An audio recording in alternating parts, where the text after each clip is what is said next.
Hello everyone, welcome back to another hand tomato stream, because today, as posted everywhere, we have something fun to open, which I got in the mail. It arrived first thing this morning, so I'm very excited to do that. It is it's TCG related, so it's like, why not open it on stream? You guys can, I don't know, vicariously have some of my excitement that I get for having brand new toys, which is something that I always think is a good time. But the idea today is I'm going to open up this package I've got. It's a big old box. We're going to do that.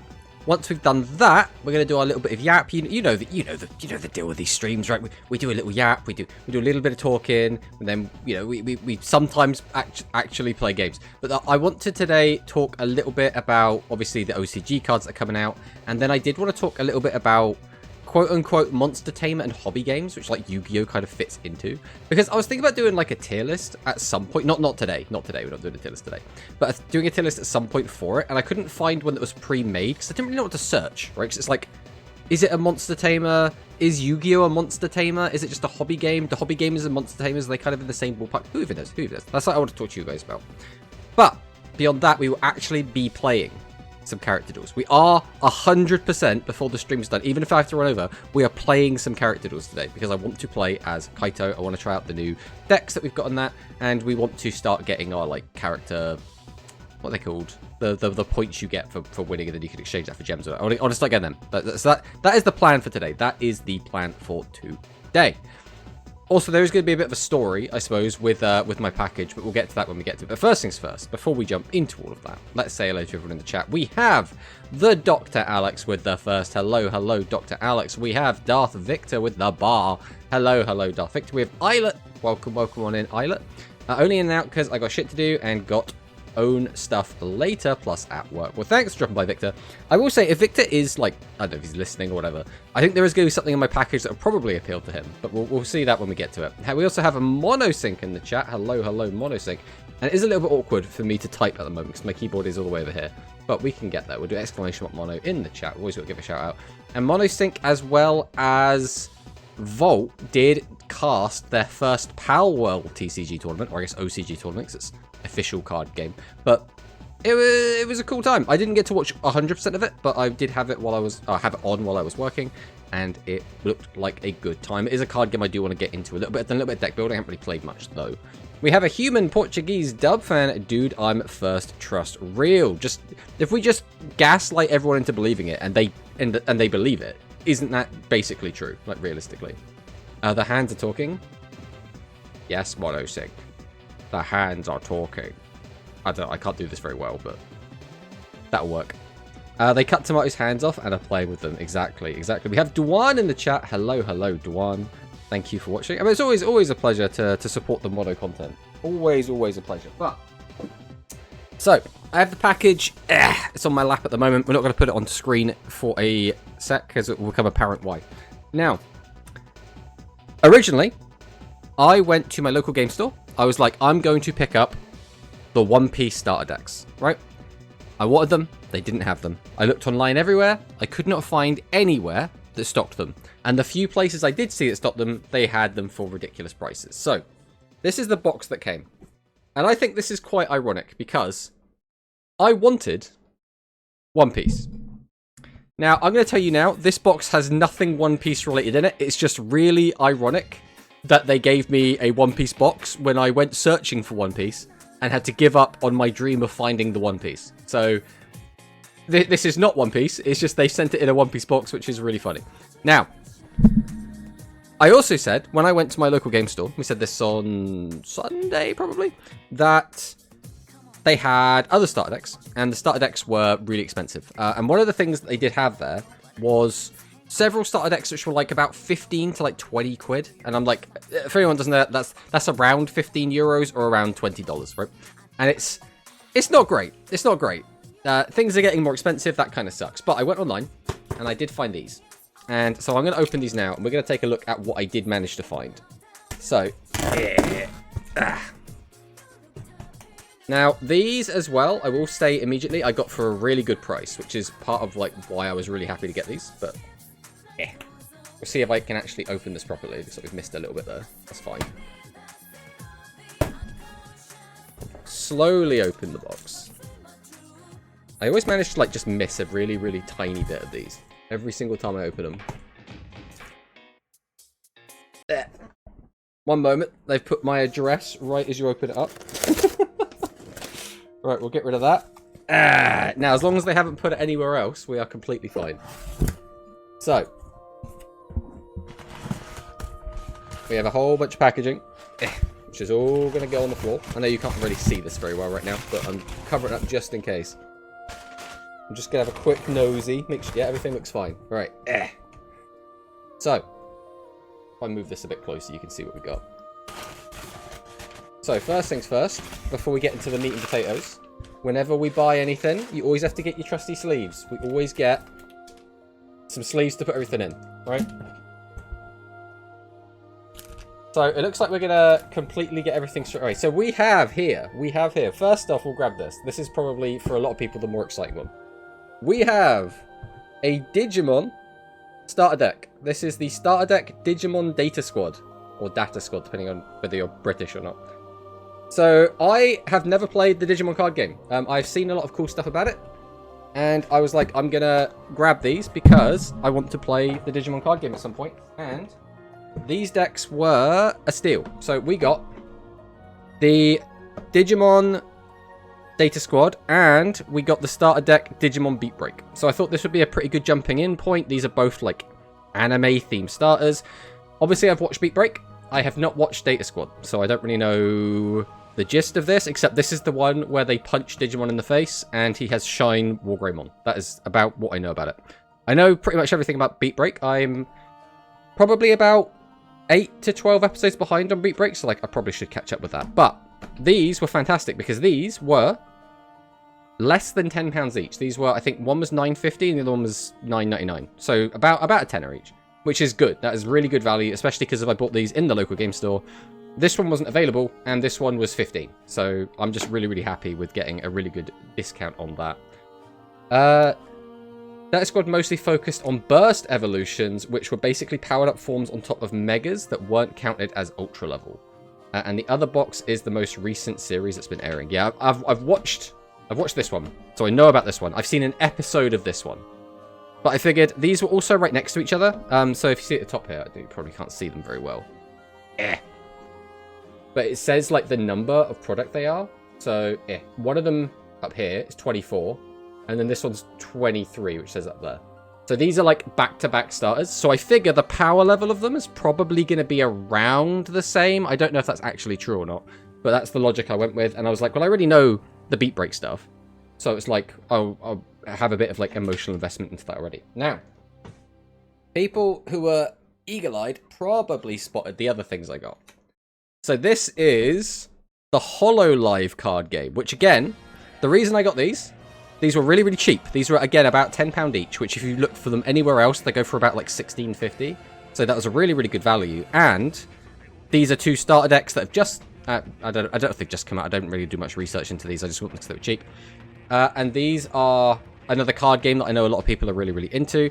I am not massively into HoloLive, if I'm being completely honest. I know HoloLive. I watched the shorts, right? So I'm not like massively into it, but I was like, this is something that some of my friends are like really into, and apparently it plays like the Pokemon trading card game.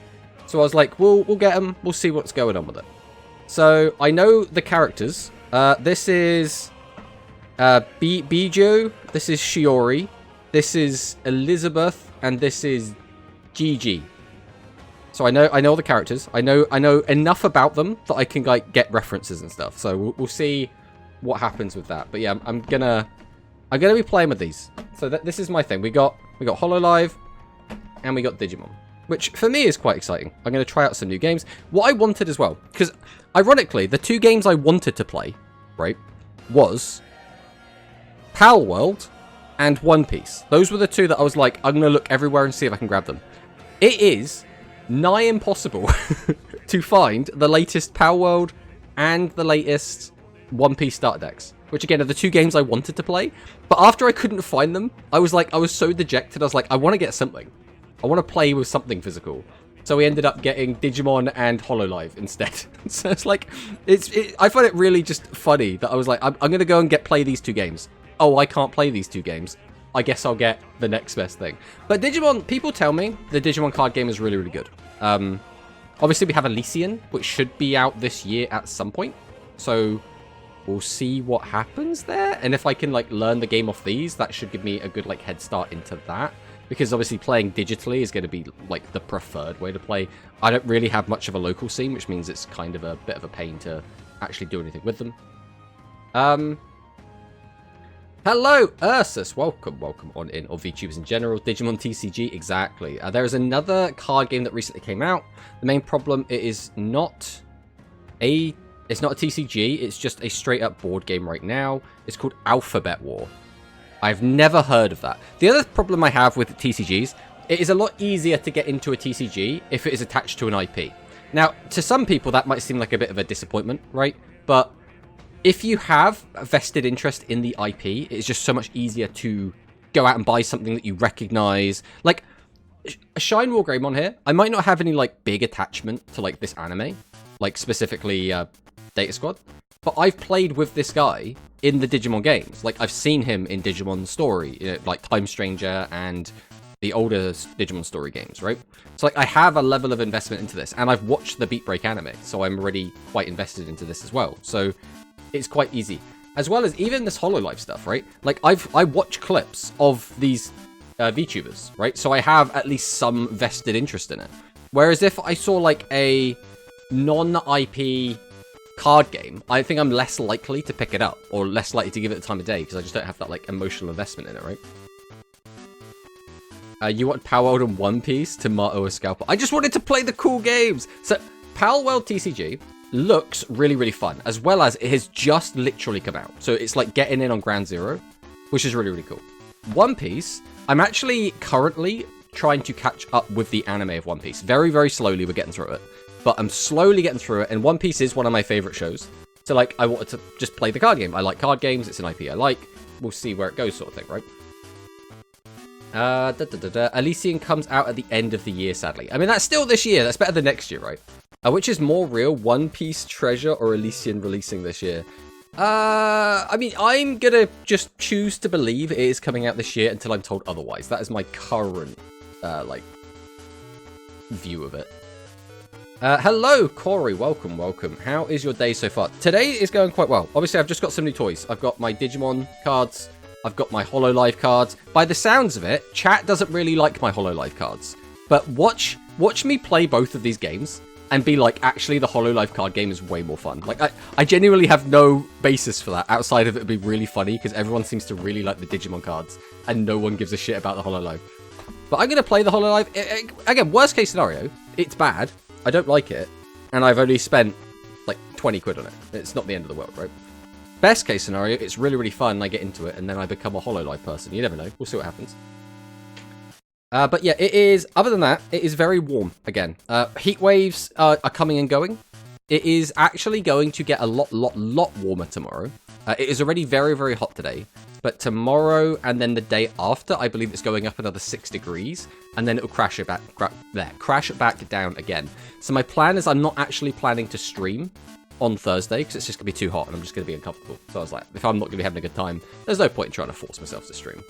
Alphabet War is a literal card game for the Alphabet series by Mike Salcedo. I don't know what any of that means. The Alphabet series. Alphabet. I need to look this up. But Alphabet by Mike Salcedo. Let me have a look at this quick. This means so little to me. None of this is like processing as something I've seen before. This is probably going to be something to do some research on, like, off stream. AKA the series, I ended up basing the Alphabet Creature archetype, custom archetype. I've talked about it for a bit. Alphabet lore is, just to get out of the way, it's legitimately just letters. Let's say their name, and there's a story involved. It's crazier than you think. Okay. I mean, it sounds interesting, but it also sounds like it's a bit of a tough sell. Hello, Neo. Welcome, welcome. Anything the Power World TCG is similar to? The Power World TCG is a weird one. So you have 5 monster zones, so you can only, like, summon 5 guys. You have life, rather than, like, you know, in some games it's like flip over the top card of the deck or break all the shields and get a direct hit or something. You have actual life points. You have, like, 10 life to get through. There is restanding, and there's no summoning sickness, but it's not like there's, like, rear guards. It's just 5 monster zones, basically. It's a weird kind of mismatch of Yu-Gi-Oh!, Vanguard, and then it has, like, a bit of... I wouldn't say it's like Alestrals. It's more like... I guess... Hearthstone is the closest thing I would say for its mana system, because it is a mana system game. So but the gimmick is you get 2 mana each turn instead of 1. So you after 5 turns, you will be at cap, which is 10. So you get there a lot quicker, right? But, it's a cool game. It's very... I would say it's a little bit imbalanced right now, but I only have a surface level experience with the game. I've just seen, like, a little bit of it, so... You know Alestral's neat, you actually play. I haven't played Alestrals. It's been one of those things on my radar. I was going to play the digital version when it came out, and then I just kind of never got around to it. Nice, what arc are you in One Piece? I am getting towards the end of Wano. That's where we're at on One Piece right now. So, as to try and not get to any spoilers, it's very much winding down. Like, very, very much. It feels like this arc is about to come to an end. Vanguard, I guess. Vanguard is kind of its own thing. The only real big similarity, I'd say, between Vanguard and Power World is that there is the terminology of restanding, and there is a, like, heal trigger adjacent mechanic, but that's kind of it. The Hololive game, the one that completely changes the rules after release. I couldn't tell you. I honestly could not tell you. All I know is, as far as I'm aware, it plays like Pokemon, where you have, like, a bench, and then you have your primary one, and then you attach stuff to them, and then they use their abilities. That's, as far as I know, that's how it works. Yeah, here in Germany too. I just can't anymore with this heat. Yeah, I mean, I think it's actually probably worse in Germany than it is here. It's just we're in the UK. I've said this like 100,000 times. People are probably getting sick of it, but we are very much used to, like, rain and cloud. So whenever it gets hot here, we're like, stop. I want it to be like 15 degrees, and now it is 30 degrees, and that is too much. Believe me, it's as old as 2020. It's been 60 years since it started, but you can check out the card game itself. You don't need to know anything about the series, so just play the game. It's called Alphabet War. Wait, is there a digital version of Alestrals? Yeah. So the issue was, I was following it during its... I was following the digital version of Alestrals as it was in development, which meant every single time I saw anything about it, it was buggy. There was stuff that was broken. The matchmaking didn't work. Cards didn't work. Some of the cards weren't even in the game. So I haven't really seen anything about it since it's been, like, released or, like, finished. But trust me, it's good. You never tried Digital Sim. It released, was buggy, got scrapped, and there was some drama surrounding it. Oh, so did the Digital Sim just die then? Because I didn't hear about that. Hello, Alpha No Jutsu. Welcome, welcome on in. You've caught us, like, yapping about stuff that I bought today. Arnie, end of Wano, and the following 2 arcs are amazing. I feel like amazing payoff for the journey so far. Yeah, I mean, I've been a big fan of it since I started watching One Piece, like, properly when I was in university. Because when I was a kid, it was airing on TV, but it was the English dub. And I watched that, and I really liked it. That went up to the end of Alabasta. And then when I was at university, I caught up, and I kept watching it until probably the end of Dressrosa, and then I sort of fell off a little bit because the pacing was just awful. Is Digimon better than Yu-Gi-Oh? I mean, as a franchise, I would say no. As a card game, I don't know. The big thing is, the big issue when comparing anything to Yu-Gi-Oh! Yu-Gi-Oh! Is 100 different things right now, right? If we're talking about just TCG or Master... Because TCG and Master Duel are very, very similar, right? If we're comparing the... specifically Master Duel / TCG to any other card game, it is just drastically different, right? Yu-Gi-Oh! Is a game that's usually played over a small number of turns. Hand traps are a massive part. You have these massive combo turns. No other card game plays like Yu-Gi-Oh! But if you're talking about, like, old Yu-Gi-Oh!, right? If we're talking about, like, Edison format, Hat format, Goat format, then these games start to become a bit more comparable to those. But again, a lot of these card games are new. So like, Digimon is still, compared to Yu-Gi-Oh!, this is still a baby game, right? And I don't mean it's a game for babies. I mean, it has not been out long enough for it to have developed into having the same kind of catalogue of cards and mechanics that Yu-Gi-Oh! Has, right? Okay, so it's dead. Hello, Brad. Welcome, welcome. They cancelled the Elestral's digital game. Lots of issues with its development. They did release a dueling book equivalent like last week. Last week? Damn, that's fresh. That's fresh. Yeah, Just Rosa was the lowest low of pacing except this single early Wano episode, which was a joke. The Sumo Battle one. Yeah, we just don't with the pacing. We just don't.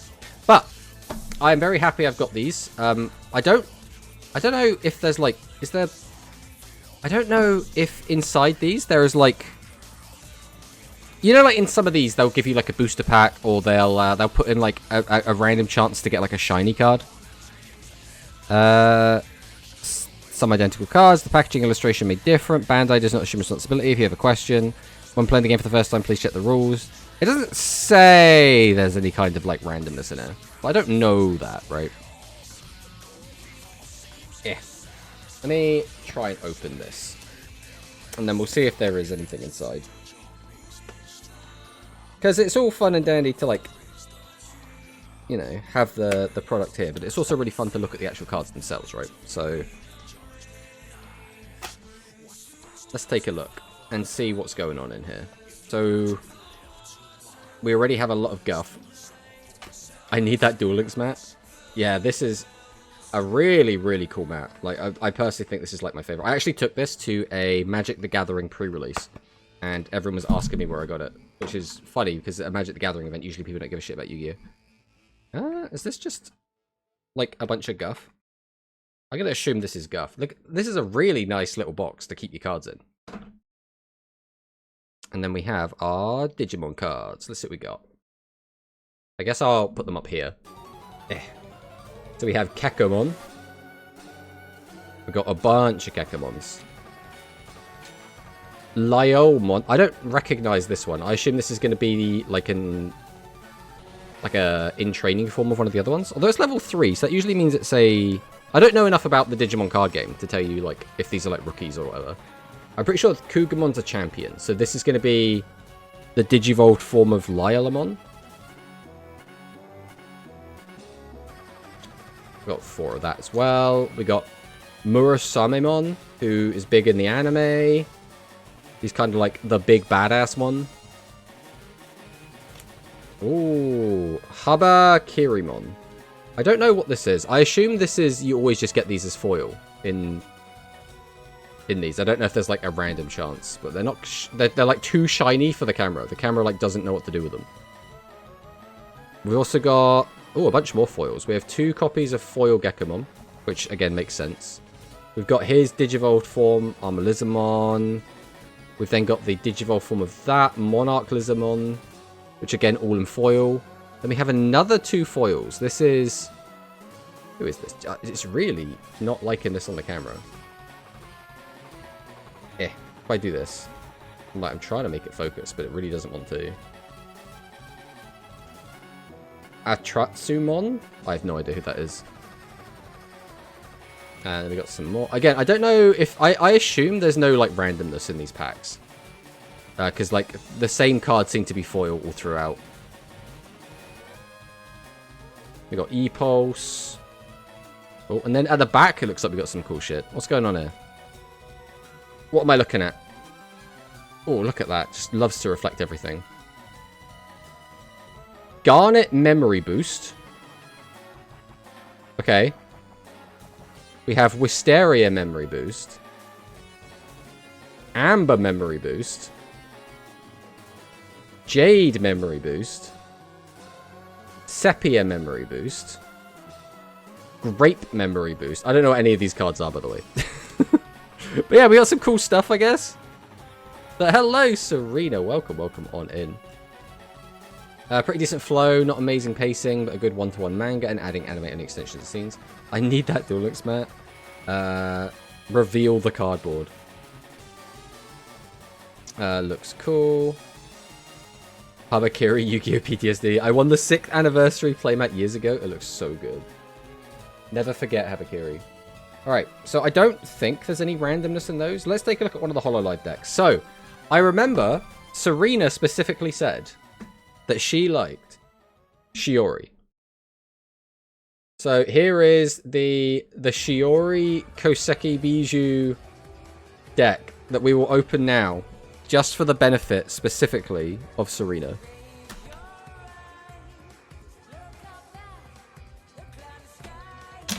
All right.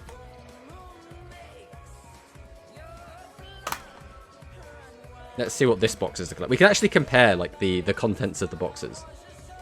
Oh, there's a mat. Everything's like very snug in here.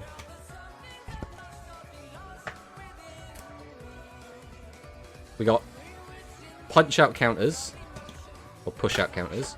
It's like the same. Look at it. This was the Digimon one. I'd say maybe the HoloLive one looks a little bit nicer.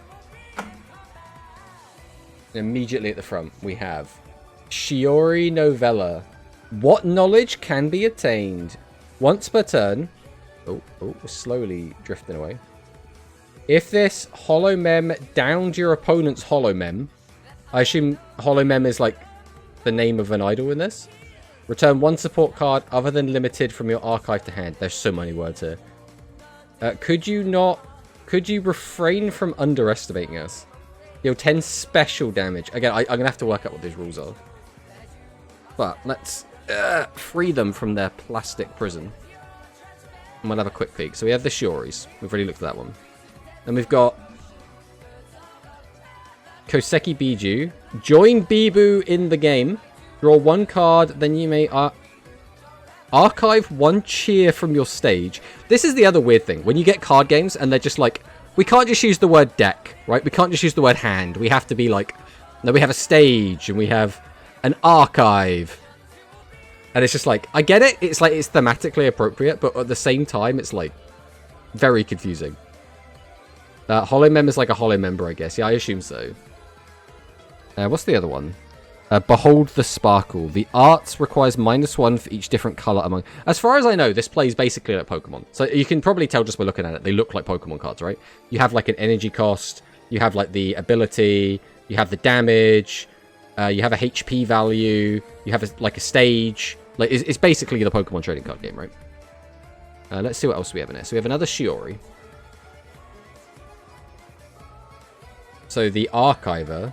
So this one doesn't have HP. So this is a weird one. This has life 5. So is this like your character card? Do you get like one of these instead? And it also has Rebellion. Once per game, deal 10 special damage to one of your opponent's back Holomem other than debut for each support card in your archive. There's so many just words here. There are just so many words. And we have Koseki. So I guess, do you have like both of these as your leader or do you pick one? I really don't know. So we have Bibu Tex. Once per turn. Why is my hand like slowly drifting over? Archive the top card of both players' cheer decks. Draw one card for each color among cheers archived this way.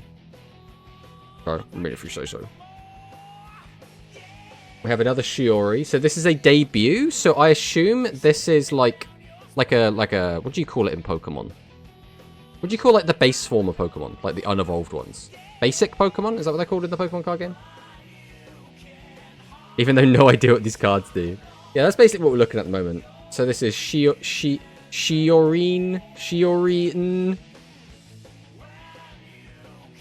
Let's go to the next card. We have another Shiori here. Have you heard the story of Palace Montrose? And adieu, dear listener. So this is another debut, which I assume means it's another basic. So then we have a stage first. So I assume this is like an evolved form. Now is this gonna... Are we gonna do it? Are we gonna do it, camera? How are we feeling? You feeling like focusing on Shiori? Yeah? Yeah, you're not We're not feeling it today. Oh, there we go. There we go. Unsettling, warning, and just a humble kind witch. I mean, the art looks really nice on these. I don't know if I would say the art's better than the Digimon card game. I think it's just very different. So another Shiori. Journey to the other world of happiness. So is this like, am I just going to be playing a deck and I'm just going to be spamming out like different versions of Shiori? Here's another Shiori. Study in Advent and Elementary.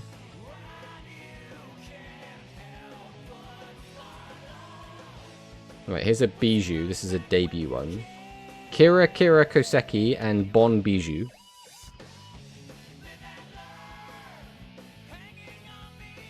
Flower Girl and I've been dreaming a lot lately.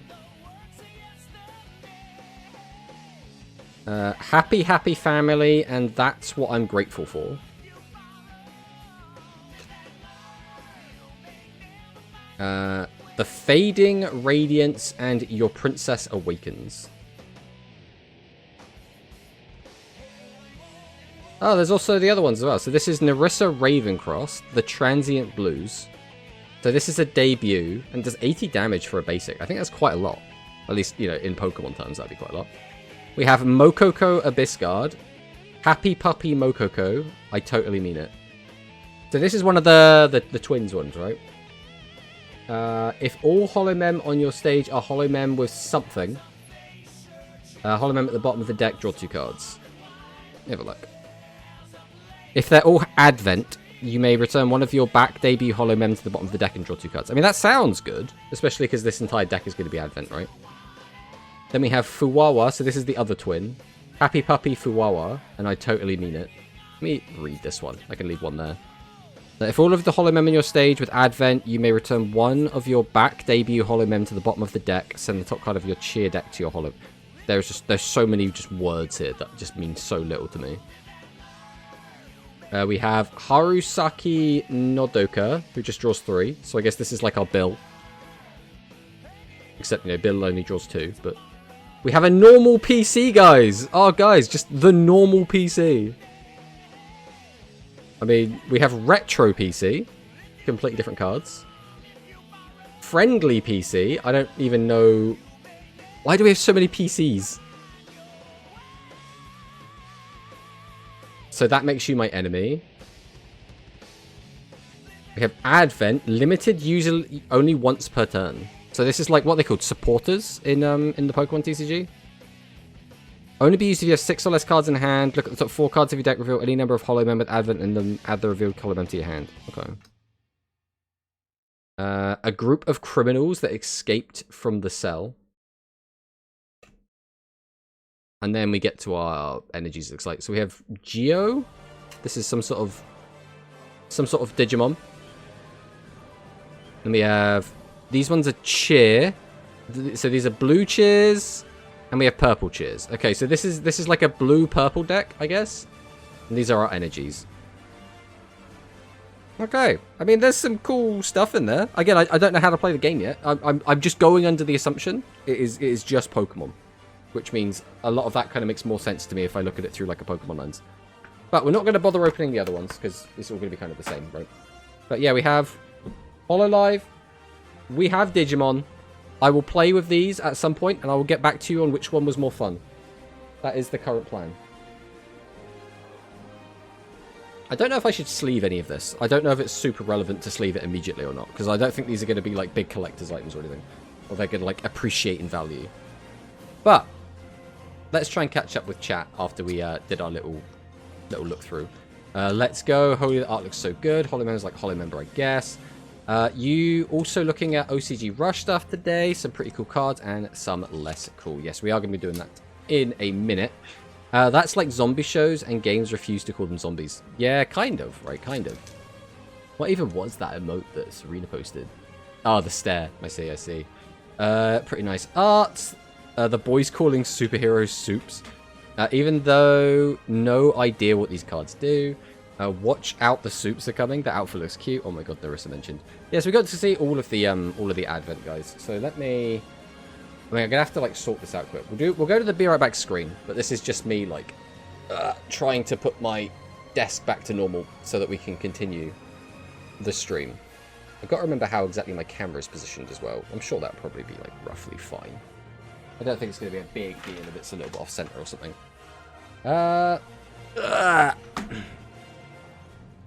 Hey, I guess we can go to chatting for a sec. So we can just make sure everything is where it needs to be. Everything looks fine. Everything looks fine. So, with that all done, we've now opened our packs. Well, our package. So the next thing I wanted to do was head straight over. And I guess we'll talk a little bit about this. There was a tier list update that happened a couple days ago, or I guess yesterday.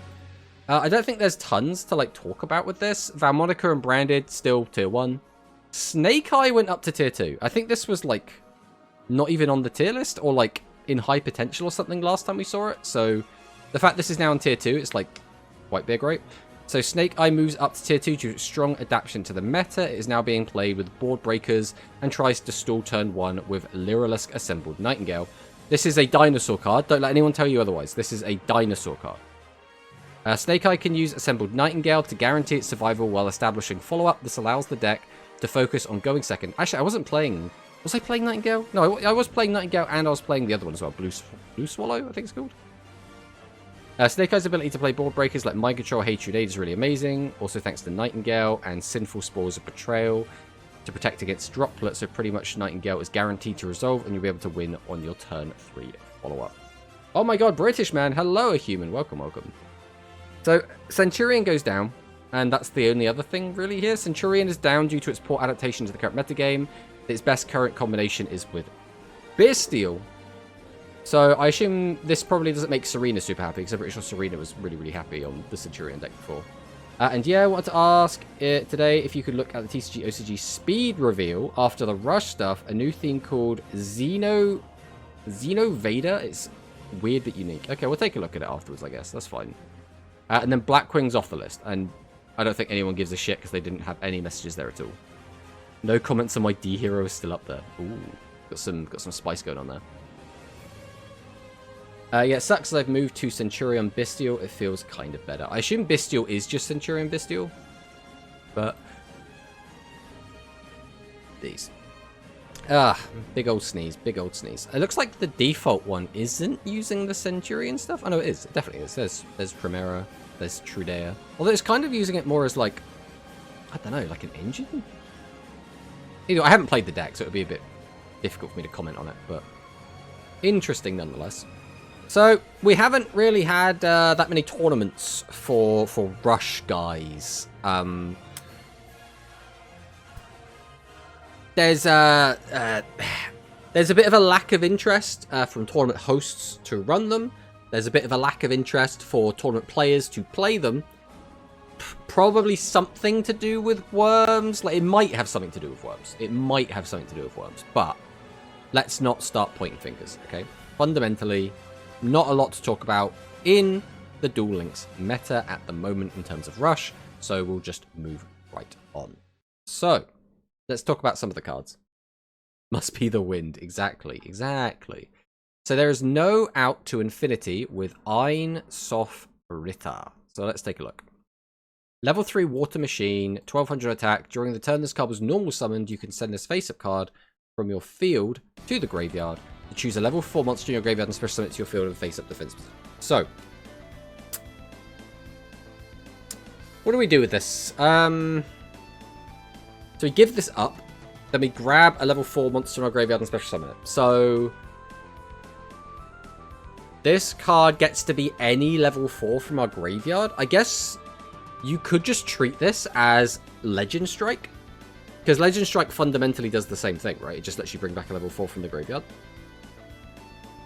The downside is it has to come up in defense position. So whatever we grab, we probably want to get some value off of it and then either tribute it or fuse it or use it as material. Maybe not material is the word. Use it to summon a ritual monster, right? That's going to be the best things we can do with this. I mean, there's probably some cool stuff we can do with this. It's a machine. I don't think that really matters too much. It's basically a spell card that you contribute. E-Hero Plasma? I mean, yeah, you could bring back Plasma, but Plasma's a one-of, so it's like, is it going to be in there most of the time? My gut feeling is you could use this to get back... There are a lot of level 4 cards in the game that, like, get back a ritual spell from the graveyard. But I forget which ones need to be normal summoned and which ones you can use off of special. But so, for example, any deck that uses Legend Strike will probably make use of this card. Or at least you can make use of this card. Because you could just have this out and just have it as a guy and save your 300 life points, and you could just set it on the field if you want to. Or you could just use it to bring back, like... For example, the Dark Magician of Chaos deck, or Black Magician of Chaos deck, you could use that, bring back the, like, Griffor. And I'm pretty sure you can use Griffor's effect immediately, and then you'd, like, it's in defense mode, but it doesn't matter because you're going to send it to the graveyard to do a ritual summon anyway. That sort of play, this would probably be fine. This is an interesting one. I think this is probably going to see some play, but I don't know how much play it's going to see.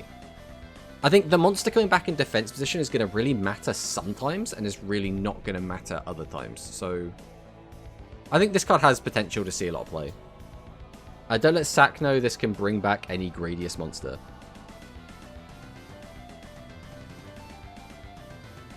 Well, that's the thing, right? If you bring back a Gradius card, that's actually really good. Especially if you bring back... I mean, who would it have to be? Because I'm pretty sure most of them are on normal summon. So it would have to be... Spread Bomb. You could use Spread Bomb's effect and then just, like, fuse it off, which would be pretty good. Alright, next up, Headliner of the Reigning. So let's take a look. We already have these. These are the alt arts. Which one do I prefer? I like this one because you can see what's going on more. But I think this does look cooler. So... Also, I don't know if I like this, like... girl in a test tube on top of a mech. I'm not sure about that, like, vibe. So then we have the magical weapon. What is the difference between these? It's this little girl hiding behind, sticking her head out versus hiding, I guess. That is the fundamental difference. I'm not seeing anything else. Okay, I mean, it's cute, I guess. Then we have...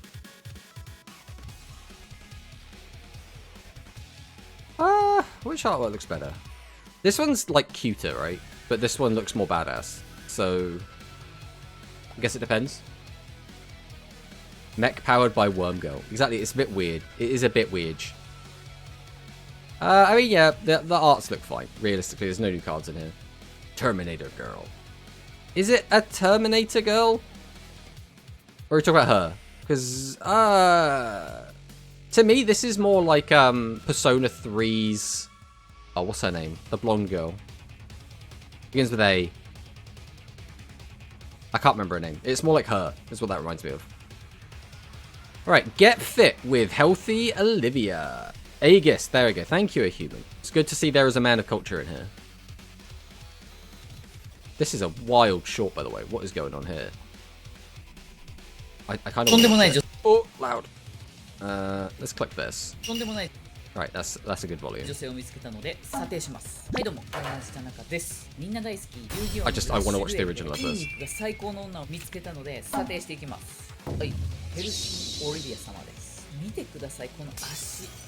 They're just showing off the card. Yeah, we're doing squats.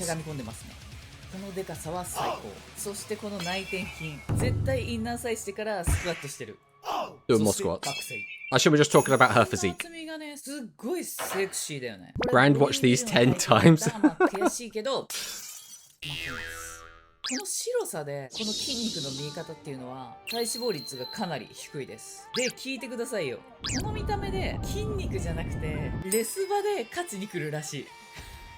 ギャップ燃えすぎ。これはトレーニング全員押すだろう。ということで筋肉女の紹介でした。それではみんな今日もお疲れ様でした。とんでもない女性を見つけたので。I can do that too. はいどうも、同じ田中です。みんな大好き。 That's enough of that. So this is the card. 2200 attack, 1300 defense, level 7. So all of them have the effect where they can summon themselves without tributing, so... Oh, you can tribute summon this card by tributing one Pyro monster if you do its original attack becomes 15. So you do actually have to tribute at least one to get this out. During the main phase, this card was normal or special summoned. Choose a Healthy's High in your graveyard, add it to the hand. After this effect activation, you can activate the effects of monsters except Pyro monsters. Okay. Attack stat is like... I mean, it's quite good for this archetype. it's not actually a good attack stat. So healthy, getting a +1 is always nice, but you do have to tribute summon this card out unless you cheat this out. So you're probably going to want to just be cheating this out.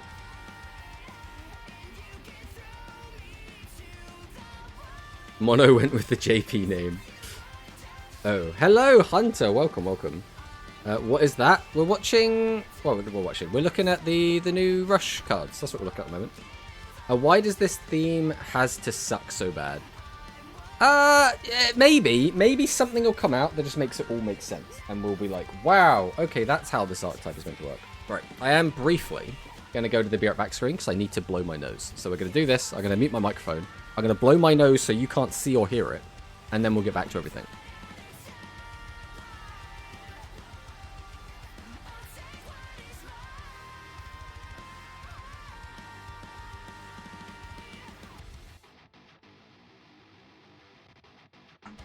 And there we go. All that gross business is dealt with. So, welcome back, everyone.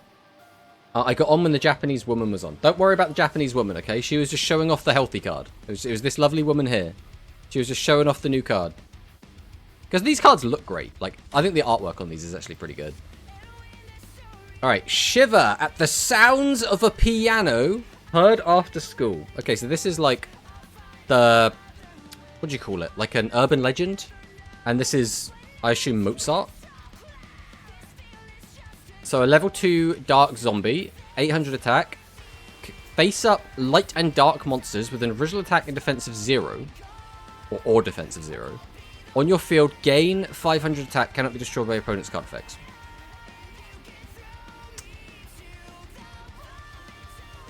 Does this matter? Like, the issue it's going to have is, this thing's stats suck. Now, it is a dark monster with 0 defense, so it's going to gain that, because it doesn't say other. So it goes up to 13, but then you're still stuck with the 13 on your board. So the other cards you've got have to be doing a lot of heavy lifting to, like, clear your opponent's board. Dandadan? I mean, it is from Dandadan, but Dandadan is also just using a, you know, urban legend themselves. I went to music school and I was playing piano. Hello, Mateo. Welcome, welcome. I mean, I personally am not very good at any instrument. I have not been to any kind of music school. I didn't have any, like, formal training. So I'm not really an instrument kind of person, but I do appreciate them. Yeah, I actually can't play any instrument. I think if I was going to learn an instrument, it would probably be the violin. I think violin would suit me. Is that you in the painting? Yeah, this is Mateo's face reveal. He's this one in the middle. Or maybe he's this one on the left. I'm pretty sure he's not the one on the right. Alright, Battle Evil with Sacred War Arthenae? I don't know how I'm supposed to pronounce that, but... So, we have this middle card, which looks awesome. This artwork looks incredible, right? We've got the wand in hand, or the mace. I think it's a wand, though. Who even knows? So, Arthenae no Seisen, Sacred War of Arthenae. This card is treated as protection of Arthenae while in the graveyard, which is important because I think there is at least one other card that gets it back from the graveyard. Send one other face-up spell card on your field to the graveyard, which, again, it's a Union Monster archetype, so this will probably be sending a Union Monster to the graveyard. Choose one face-up card on your opponent's field and destroy it. That's already not bad. This is a -2 to give your opponent a -1 at the moment. Then you can choose up to 2 Fairy Union Monsters in your graveyard and add them to your hand. Okay, so this is now just a plus... Oh, it's a 2 for 2. And you -1 your opponent. So if we break even, our opponent goes -1. That's pretty good. That's pretty good. I wish it was. The 6th and last card for Arthur. The issue I have with this archetype is I still don't like... I think there's probably going to be something that's outside of this archetype that you want to stick all these cards on. But it makes me feel bad there isn't like a good primary boss to wield all of these. Like, they're all like bits and pieces, support cards and equipment cards. But like, I'm waiting for like the Giga boss who you then give all the equipment to, and then they become a badass, right? Itsu and Love. Yeah, but that's the thing. I want it to be this archetype, right? Probably based on Greek war and Athena being a Greek god. Yeah, I mean, it makes sense, right? Right, next up. Yai and Sasuke arrive in full color. So we've already seen these cards, I think, but now we have, like... By the way, what is this? Like, what is this? I don't know if I... This is giving, like, weird vibes, man. Like, I don't like this at all. This? Yeah, this is fine. It's a bit vanilla. Like, it's, like, the most... Like, if someone just said, what, like, anime mermaid, this is what you would think of, right? This is, like, the most... What's the word I'm looking for? Like, the most... Boring isn't the right word, but there's not much creativity here, right? And then this, I'm like, someone cooked a little bit too hard, I think. Fish and girls. Those are pod cards. Let's go ninja. A thematically correct mermaid. Sashimi yummy. She's a one-piece fish, man. No. Alright, so let's take a look at this. So we already read this, I believe, but during the main phase, this card was ritual summon, draw a card, then you can on face stack put spell trap zone, another card's a trap card, you can destroy the card. For the rest of this turn, you can activate the effect of Yai, the Secret Special Investigations Mermaid. So, good effect. So then we've got Yai, the Special Investigation Ninja. During the turn, this card was normal summon. Choose one ninjutsu art, a special transformation in your graveyard, add it to the hand. For the rest of the turn, you can activate the effect of Yai. So we use this, get back the ritual spell, and then immediately ritual off. So it's a one-card ritual summon, which is pretty good. Then we have Sasuke here. Sasuke, the Clockwork Ninja. If helpful items is in your graveyard, choose a powerful machine, Clockwork Worker, from your graveyard and special summon it in face-down defense position. For the rest of this turn, you cannot attack with monsters except Wind Warriors. What is Powerful Machine Clockwork Worker? Have we seen that yet? I don't remember that card by name. Hello, Apple. Welcome, welcome. Generic? What do we mean by generic? I could cover a lot of shit. Clockwork Worker is one of the 5 cards not yet revealed. Ah, I see. So that will probably tell us a lot about this, but it comes in face-up defense position, so it'll be interesting to see what it actually does. I mean, this is sort of generic, right? The ritual spell is ritual summon a Wind Warrior by sending a face-up Wind Warrior monster from the field to the graveyard. So you have to be using Wind Warriors. We have to summon Wind Warriors. But, I don't know, I think this archetype has... It's a really weird one. For me, the Go-Go archetype has some really, really cool cards. And also, some really, really mid cards. And so I don't know how exactly it's going to look when it's all out. The word you were looking for to describe the mermaid. Ah, right, yes. It is very generic. Very, very generic. Thank you, Apple.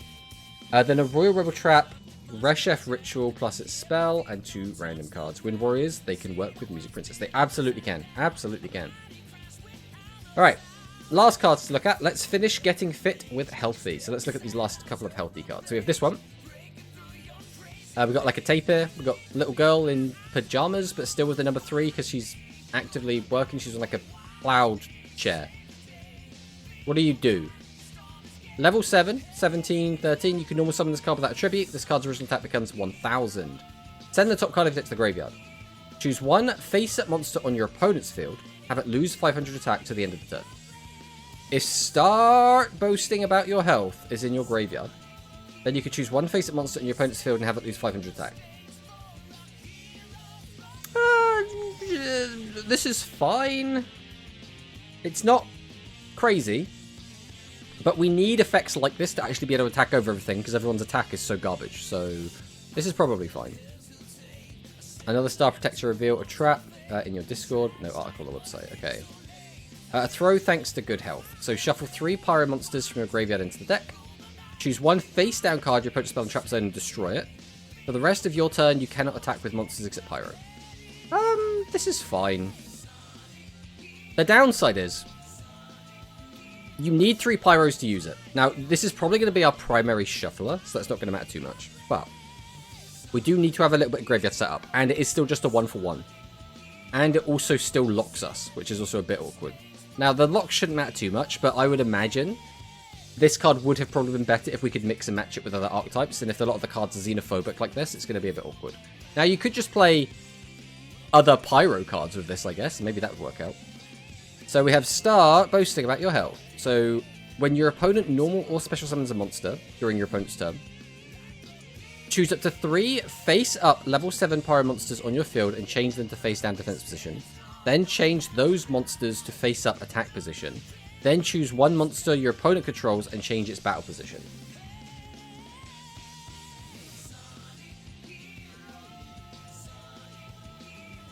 So this lets you get your original stats back. Because when you summon out these guys, they obviously have lower stats, right? This would be 1,000. So this will let this become a 17 again. The problem is, I don't know if this matters. Because it's like, oh, I can go back up to my still irrelevant attack stat. And it's like, does that matter? Like changing a monster to defense mode, that's probably going to matter. But fundamentally, this is just going to mean you're going to take less damage when your opponent breaks your board. Like the flip part of it. We get another effect activation. But because this happens during your opponent's turn, when your opponent normal special summons a monster during your opponent's turn, we don't get to use the effects that we wouldn't get to use otherwise, right? The same effect as the ritual, but no extra attack buff, and they keep their effects. Yeah, I don't know. It's a weird one. It's a weird one. I just don't see these as being good. But you never know. You never know. So, the next thing I want to look at is I saw this. This was recommended to me, and so I was a bit weird with it. So, as we all know, as you guys might know, I do quite like the Digimon franchise, right? We played through all of the Digimon Storytime Stranger on stream. We've just bought some Digimon cards, and, you know, we were playing the Digimon mobile game. What's it called? Digimon Up, which I've really fallen off that game by now, by the way.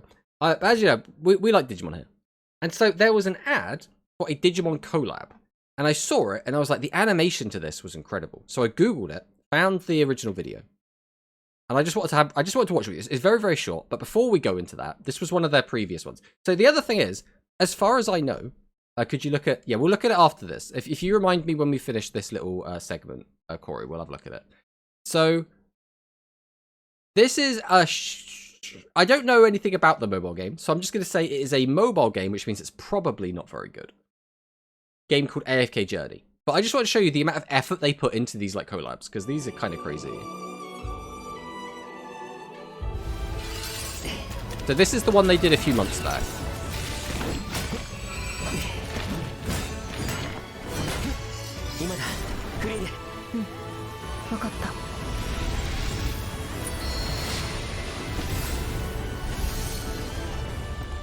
Like, I've never played AFK Arena.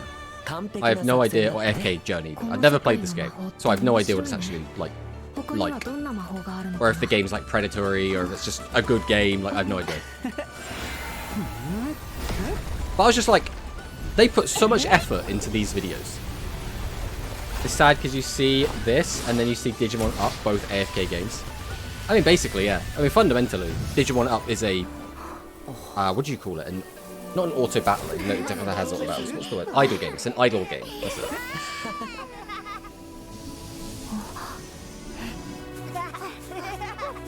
Well, look how cool this looks, man. Like, this, to me, this sort of reminds me of Yu-Gi-Oh! Chronicles.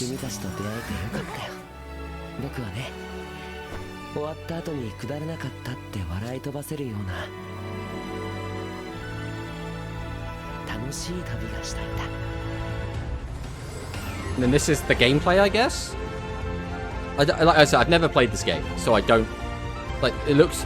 There's at least, like, a world map. We're running around, so maybe this is more than just, like, an idle game, but I don't really know. I don't really know. Fight together. Victory lies in strategic pairings.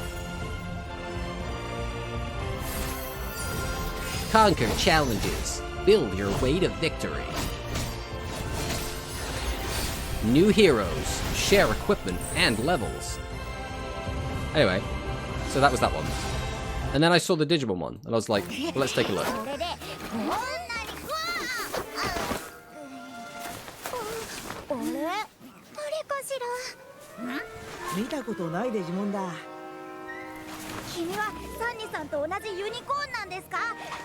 I still don't know what Gabumon is. The main gameplay is like Teamfight Tactics. I do quite like Teamfight Tactics. I haven't played it in a long time, but I do quite like the whole like set up your board, watch them go sort of thing.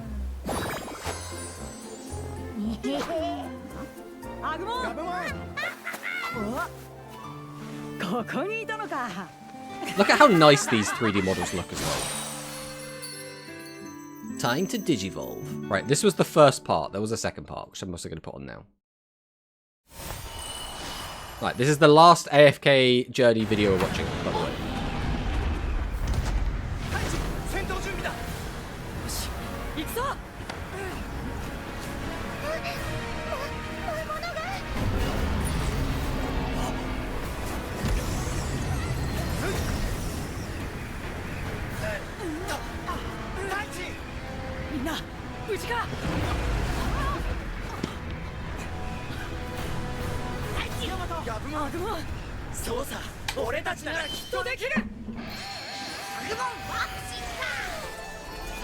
Ah, this gets me in the feels every time. Like, this is the nostalgia.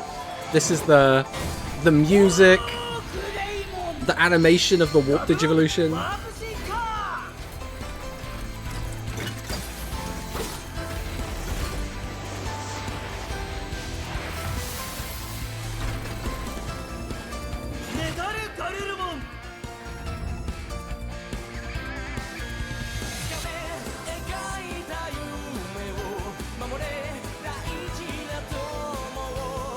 The classic Digimon music is so good, man. But this makes me want to play this game, right? Because it's like, ah, this looks so cool.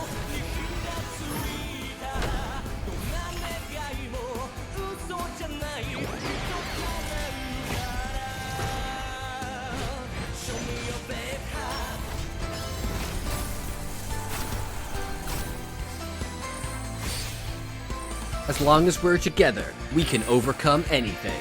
The Digimon Adventure crossover begins. It's coming out in 7 days, guys. I might, unironically, I might check it out. I don't know. I don't know if I'm actually going to bite the bullet, but I might check it out. I might actually check it out. All right, let's go and take a look at... It'll be, I assume, in news somewhere.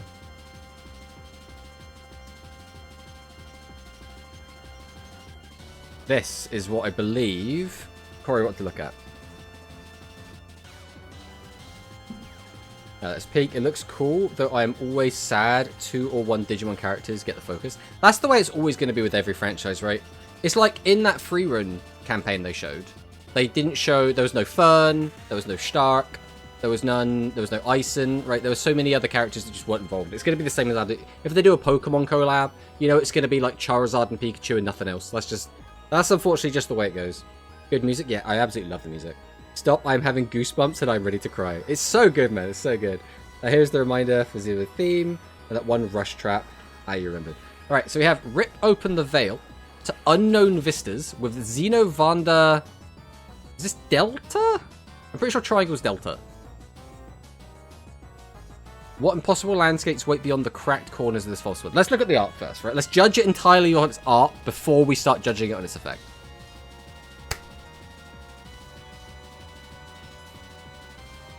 My first impression is this looks okay, but this is... It's sort of trying to be...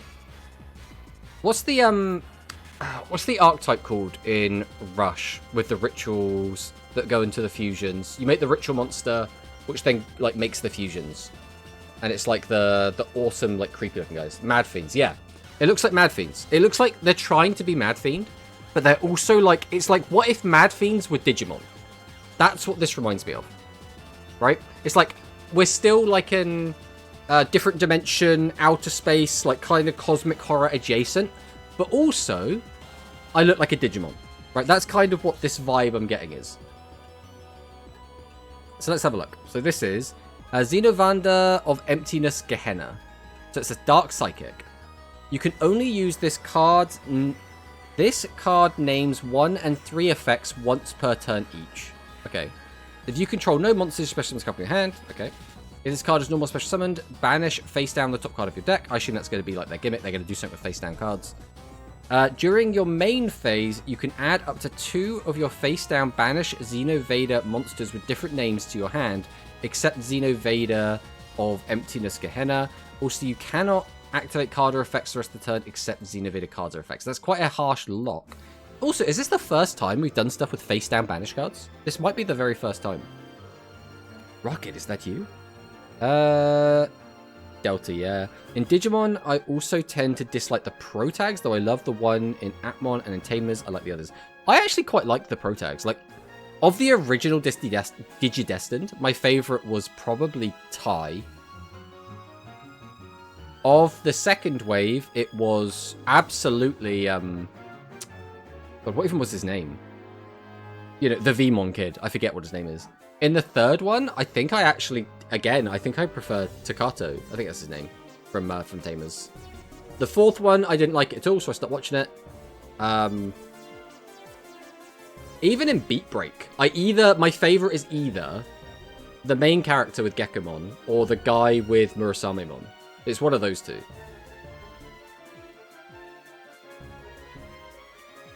Mad Fiend. This deck scratched my goatee-loving braid so bad, man. Takato. There we go. So let's take a look at the next card. What are we looking at here? So this has the same sort of vibe. It's kind of small. At least this gives me the vibe of it being small. Like, this gives me, like, rookie Digimon vibes. But, like, over-designed a little bit. Right, let's see what this is. So, Xenovader of Sky Sheol. So this is light rather than dark. You can only use this card's 1 and 3 effects once per turn. You control a Xenomonster, you can summon this card from your hand. So you want to summon the 1, then you can summon the 2. This card is summoned, banish the top 2 cards of your deck face down. During your main phase, you can add up to 2 of your face down banished Xenovader spell traps with different names to your hand. Also, you can activate cards except Xenovader. Okay. So here's the next one. So this is a bit more humanoid, obviously. Like, it's kind of got human legs, or at least humanoid legs. The arms are a bit more like wing-like, but... Yeah, so this is Blue Tuanella. You can only use this card if your opponent controls more monsters than you do. So this is... I guess there's a couple of different cards that have this sort of effect. Is it Pancratops as this specific summoning mechanic? If this card is normal or special summoned, banish face down the top 3 cards of your deck. During your main phase, you can special summon one of your face down banished level 5 or higher. You can activate... Okay, this effect has a lot of potential, especially since it's only level 3 and we can special summon it. See, this gives me like champion vibes. This is like a champion Digimon now. We're getting there. This also kind of gives me, if anyone's played Cardfight Vanguard, this gives me Link Joker vibes. So Scarlet Naraka, level 4 fire. You can only use this card's 1 and 3. If your opponent special summons a monster, you can special summon this card from your hand. Okay. Banish top 4. During your opponent's main phase, quick effect, you can special summon one of your face down banished level 5 or higher. Also, you can activate card effects for the rest of the turn. Okay, so this is a hand trap that summons itself, and assuming it doesn't get interrupted with anything, you then get to summon something else. Right, this is our first 5, so this is one of the ones that we could special summon. And look, it's an ultimate level Digimon, I'm just saying. Sky Thunder Xenovanda Yomi. So, you can only use the 1 effect once per turn. So you can reveal this card from your hand, banish it face down. Okay, so that's a good way to get it guaranteed that it's going to be face down banished, so you can special summon it. If you do, add one of your face down banished Xenovanda cards, not the monster, to your hand, except the level 5 monster. If this card is normal or special summon, banish face down the top 5 cards of your deck. Once per turn, when your opponent activates a monster effect, quick effect, you can shuffle one of your face down banished Xenovanda monsters with the same attribute into the deck to negate the activation. I assume the card banished, or the card that you shuffle, has to have the same attribute as the monster you're trying to negate. Which is interesting, because obviously we're all over the place with these attributes, right? Then we have Helheim, the level 6. What does he do? He's Earth. You can only use this card's name one effect per turn. During the main phase, quick effect, you can reveal this card from your hand, banish it face down. If you do special summon one of your face down banished monsters except level 6. If this card is normal or special summoned, banish face down the top 6 cards of your deck. Other Xenovada cards you control cannot be destroyed with your opponent's card effects. Also, your opponent cannot target them with card effects. Okay. There's stuff here. There's stuff here I'm seeing.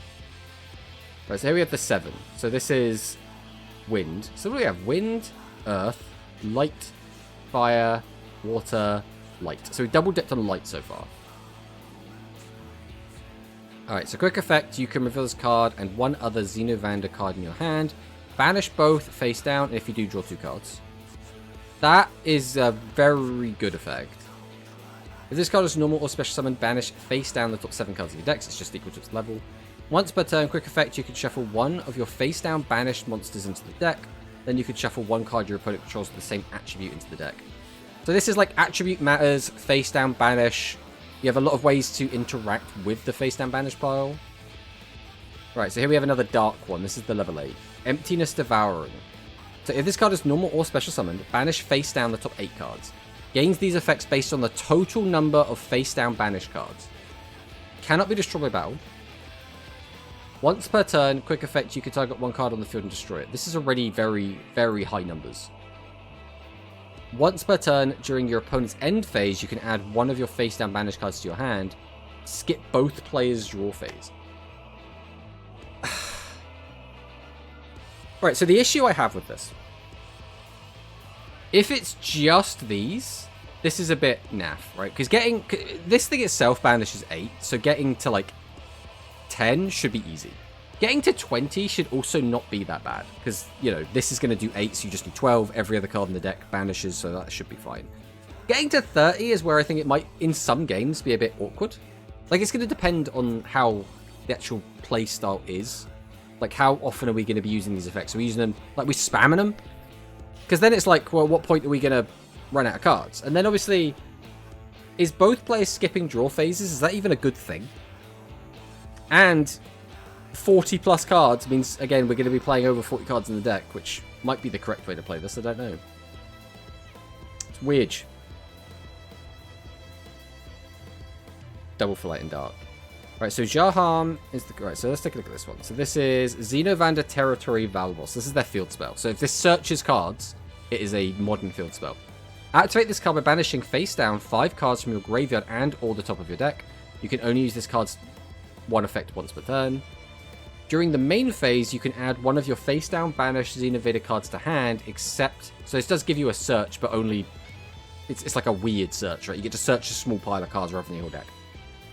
Your opponent cannot activate cards or effects during the turn. During your turn, while you control a level 5 or higher Xenovader monster, and you have no cards in your deck. So, like, I'm wondering how easily it is going to be just to empty your entire deck. Because also, the whole point is, if you turn off your ability to draw, you can't deck out. So what, the idea is you banish absolutely everything. You make it so that while it's your turn, your opponent can't do anything to you. And if you don't end the game, you also don't die.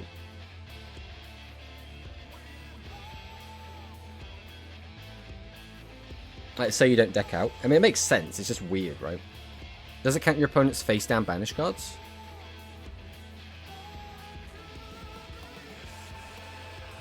It just says, yeah, total number of face down banish cards. So the mirror could be kind of wild.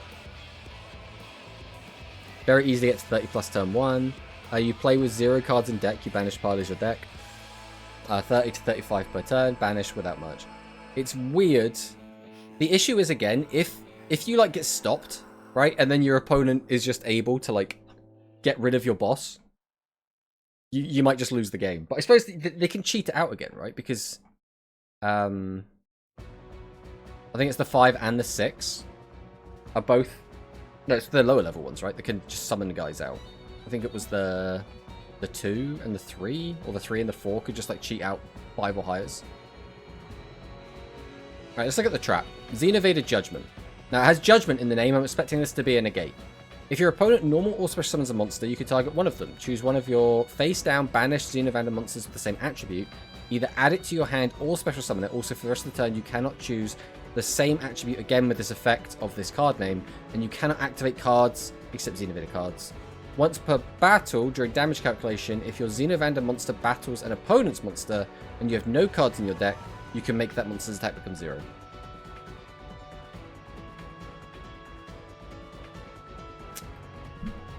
This, to me, I don't know how good this is. One, it's a trap card, and modern Yu-Gi-Oh! Trap cards are a bit eh. On top of that, This is a continuous trap effect that you use in response to your opponent's summoning, and then all it does is get a card to your hand. Now, obviously, a lot of the deck is hand traps, so that's still quite useful, because that will let you eventually get into something that will help, right? But I still don't know if this is super great. And then, like, this is, like, it's a nice little effect, but I don't know how often just, like, a combat trick is going to be super relevant in the current metagame, right? There's a generic banish 10 face down draw 2 called Pot of Desires. I mean, you're not wrong. Pot of Desires is a card. All those reprint cards a bit down are amazing for the deck. Right, so we have Orochi, because again, Gizmek banishes cards from the top of your deck. Eater of Millions, again, banishes a bunch of cards. Pot of Desires, banishes cards and draws. Small World. Does Small World banish? Or is Small World in here just because it lets you just search stuff? Right, we are in an ad break. We'll just let that tick away for now.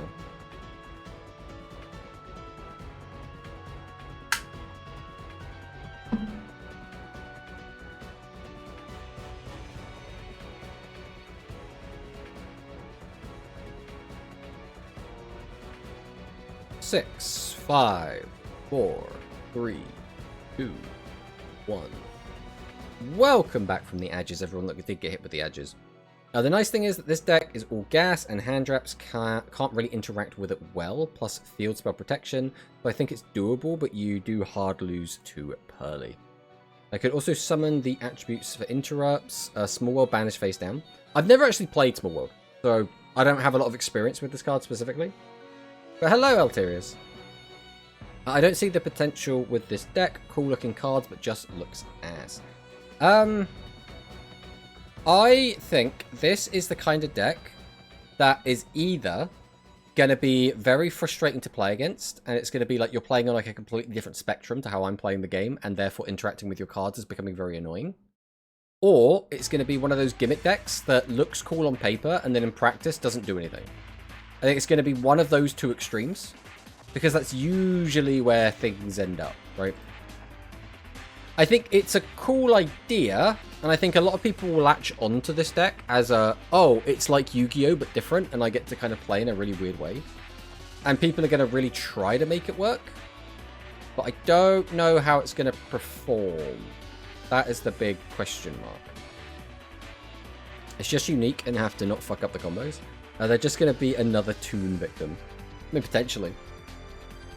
That's the thing, right? This deck could just be ass, like, in the current metagame.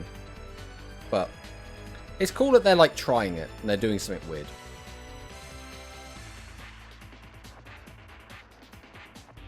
At worst, it's a Genesis deck.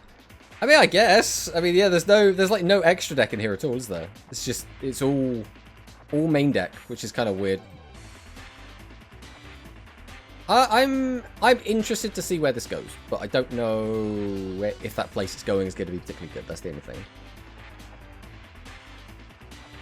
It is sadly a shifter deck, so it's cringe. Bam! Laser out.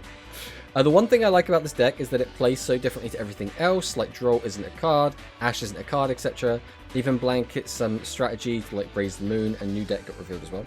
I guess the pain in the ass thing about that sort of deck, though, is it means when you're deck building for like a tournament, you've always in the back of your head got to be like, okay, but what do I do if I run into this awful deck, right? Because if you're like, most of the cards I need to main deck to deal with the rest of the entire metagame, and then like this one deck comes along and you're like, none of the cards that beat the rest of the meta beat specifically this one deck, and that's going to be annoying as hell to deck build for. If you're playing like competitively, you're going to big tournaments, right? Shift It is bad with it. Also, yeah, Shift It is bad for this deck since it banishes face up. I guess... because there's no way to interact with face up banish cards in Archetype in this deck, is there? Shift It is not good with Xenovader since you want your cards to be banished face down. It's frustrating to play against. Unfortunately, I won't be playing against it. Bam. But... regardless, it is interesting. So, the last thing I want to talk about before we jump into character duels is Yu-Gi-Oh! I guess, is it's hard to put into words exactly what Yu-Gi-Oh is, at least like as a franchise. So it's a card game franchise, right? So it's got a card game, it's got an anime about a card game, etc, etc, etc. But it's also sort of like a creature collector slash hobby one, and I'm like, so I was looking to see if I could make like a tier list about some of this, right? So I found this, like the Monster Tamer tier list. So this is about specifically video games, right? So this is not going to be like a good one-to-one. But this includes things like Tamagotchi, this includes like some of the Castlevanias. Dark Cloud is a good one. Obviously there's a bunch of Digimon stuff in here, that makes a lot of sense, right? There's so much Digimon here. Disgaea? I don't know if I would consider Disgaea a creature collector, but you know, whatever. Dragon Warrior Monsters, obvious. Another Dragon Warrior Monsters. This is the Monster Hunter Stories. Neopets is in here. Monster Rancher is obvious. Then you got like Nexomon. I don't know what these are. Ni no Kuni makes sense. Octopath Traveler. Is Octopath Traveler, does that count as a monster tamer, guys? I don't know. Ooblets, that obviously counts. Persona 4 Golden, I guess counts. Yeah, Persona kind of counts as a monster tamer. Like, you, at the very least, you're capturing monsters, right? Pokemon is obviously in here. There's so much Pokemon in here. But yeah, I was thinking about like the other franchises. The reason I actually started thinking about this was because I saw an AI video on X or on Twitter that was trying to like remake Medabots, and I was like, Medabots is a really cool franchise that I have a lot of like fondness for. I've always really been big into Medabots, and I was like, Medabots is like sort of in this camp where it's sort of a monster taming game, right? But it's also like a hobbyist game, but it's also like kind of this own weird thing. And so I was trying to work out what are these? Like, I think Monster Tamer is what people have kind of gone with. Obviously, there's no like card game stuff in here, but I think card games should be in here, especially if you're talking about the anime specifically. Beast Tamer, if you count that job. I mean, I guess it's such a small part of it, right? Rather than like the whole game is about that. Ni no Kuni mentioned. Wrath of the White Witch is such a good game. I think I preferred the first Ni no Kuni. Ni no Kuni is a franchise. I really like the story, and I really like the art style. Obviously, because it's, you know, it's the Ghibli art style. But I don't really like the gameplay. I was never a big fan of the gameplay of that game. Card games, but on motorcycles. See, Duel Links Alpha knows. Alpha knows for sure. Hello, Duel Links Alpha. We'll give you the shout out while I remember as well, because I'm really bad at doing shout outs. So I need to do them when I do remember. And whenever Duel Links Alpha jumps into the chat, I'm always like, yeah, shout out time. But so what I want to do today, and this shouldn't take very long. I'm not going to fill this out because I haven't played most of these games. I wanted to just make a list of franchises that we consider like monster tamers slash like hobby ones, and that they all kind of feel like they're in the same vibe. Because in the future, I want to make a tier list out of this, because I want to talk about... Right, so some of them are obvious, right? Obviously, you know, I don't know if you guys know this, Yu-Gi-Oh! Is a show that's quite near and dear to me. Now, I would assume you guys probably like Yu-Gi-Oh! As well, right? I'm going to go out on a limb and assume that's something you guys are into, right? Where's Ape Escape? Well, that's the thing. You get into, like, some weird stuff like that. Like, would you consider Ape Escape, like, a monster taming slash, like, hobby game? Is weird. You get into like some weird places, right? So let's talk about some obvious ones, right?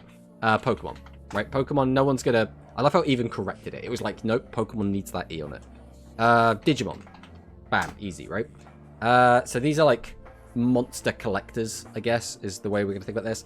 But then you're gonna have stuff like Beyblade, right? In my mind, like these 4 shows were like so much of my childhood, right? So I'm like, these all kind of fit into the same... Like we were talking about before, Medabots, right? Medabots was also one that I was thinking about as well, or Medarot if you're in the Japanese. I thought it even has like... Oh, did you mean Megabats? It's like, no, I did not mean Megabats.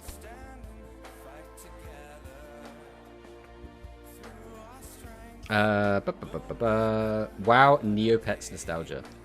So I was thinking about what other stuff like counts as. So there's some obvious ones. Right? If Yu-Gi-Oh's on it, if we're counting Yu-Gi-Oh, because Yu-Gi-Oh's like a card game, then the card game shows get to be on it, right? So Duel Masters, that gets to be on it. Card Fight Vanguard, you know, it's a bit more modern compared to some of these, but it is still, if I could spell Vanguard, Vanguard. I guess Shadowverse also counts. Again, that's also a lot more modern. In terms of like Beyblade, in fact, we'll go to the animal ones, right? Because Digimon, Pokemon, these are like actual creatures that they collect, right? So like Monster Rancher, if anyone's ever played or watched Monster Rancher, that was a good franchise. Yokai Watch. I've never interacted with Yokai Watch, but I know it exists. If we go down to like the hobbyist sort of stuff, so you know these are not exactly like creatures, but they're like, you know, stuff that you have. In this, I would put like probably Bakugan and probably Biederman. These were like two things that I watched as a kid. Like, where else do we go with this? I guess back up to here. I guess Buddy Fight was a thing, right? What was it called? I think it was just called Buddy Fight. Monsuno. What is Monsuno? Let's have a look. Monsuno. Because a lot of this I won't know, right? Because it will either be past my time or it won't have like aired where I was. I mean, this looks like it matches our criteria. There's a big polar bear. This guy's a lion. This guy's a dragon. I'm actually, you know what we're going to do? We're going to go over here. I'm going to just look up just a bit. I just need like an opening. Perfect. This will give us a vibe.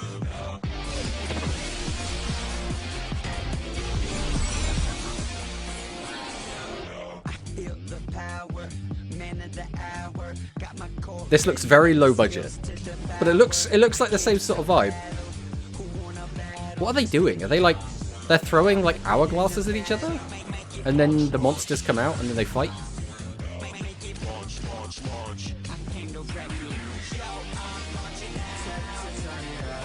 They look like, it almost looks like curling. Like when they throw them out, they look like they're like sliding along the ground.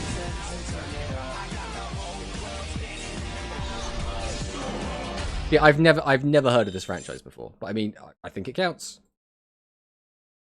So, Monsuno, bam, it is there. I guess you could specify the Switch game incarnation of Shadowverse because it's closer to your list than actual Shadowverse. Well, we'll just talk about like the shows. Like at the moment, we're talking about specifically like TV shows, right? So obviously, there's only like one Shadowverse like TV show. As for the rest of this, I mean, is there anything else that's like an obvious one that we've missed? Because there's going to be some which are like, is this, isn't this? But like, I guess like some of the card, I don't even know about some of it. Because the issue is some of it I don't know, right? Chaotix? Yeah, I think Chaotix should count as well. Again, Chaotix is something I haven't watched. So I don't know exactly what it is, but I've heard of it. Now we're doing character duels, but did something happen? We're going to be doing character duels after we finish this, basically. We were just making a list of, like, different... What did we settle on? Monster Tamer? Monster Hunter shows? Slash, like, things that had this sort of vibe to it? Huntic? Yeah, I've heard of Huntic. Again, I've never engaged with Huntic, so I don't know what Huntic is specifically about. As a question, does this mean physical card games, or are we counting digital ones? So this is specifically TV shows. So these are like anime and TV shows that have this same sort of vibe, is kind of what we're going with. Is there anything else obvious that I think we're missing here? Because I know there's going to be like some weird ones, right? So if I do like a little thing. So like, there's going to be stuff like, what do we think about Mega Man NT Warrior? Like, does this count? Is this the same sort of vibe as the rest of these shows? Because it sort of is, but it also sort of isn't, right? I have a few. It's like a mix Indiana Jones with like working with a monster partner. If we're counting partners and they have collectible gimmicks, we should count the recent Project Red. What is Project Red? Let's have a look over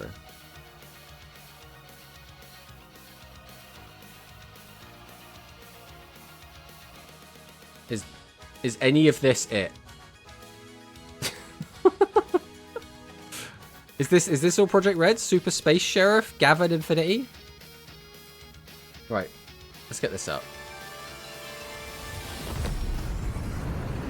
I assume this is what we're talking about. Let's have a look.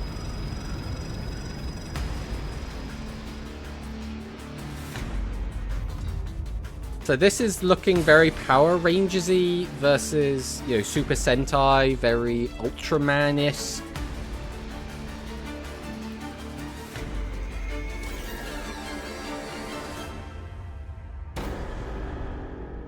Exceed. I don't know, do we think this sort of thing is the same vibe? Or is this a different vibe? Because it's in the same kind of ballpark, but I don't know if it actually is the same kind of vibe. Especially because, like, it's live action. Which already has, like, a different kind of vibe to it. I'm waiting to see, like, because obviously they got vehicles, they've got, like, weapons. I'm waiting to see if there's actual, like, monsters and stuff. But I didn't see it in this bit specifically. I specifically meant the second series. But what is the second series? I don't know what that is. Super official trailer 3 of this one. Is this the second series? I don't know. Let's skip around a bit. See if we can find... Because this also just looks like Super Sentai.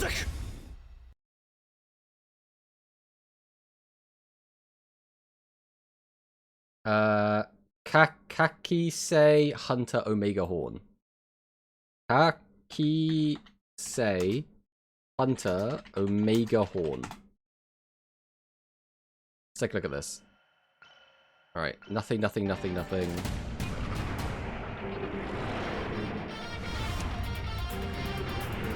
Okay. We got some Godzilla-esque stuff.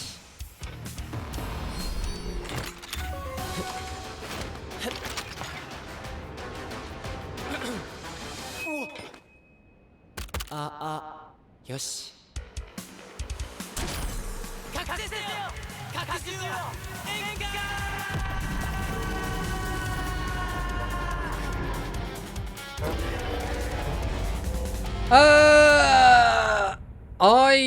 I personally think this is sort of a different vibe. Personally, I think this is a bit of a different vibe. I don't think this is one-to-one what we're looking at the moment. It might not correlate as much. What about Zatch Bell? I think Zatch Bell is not a bad one.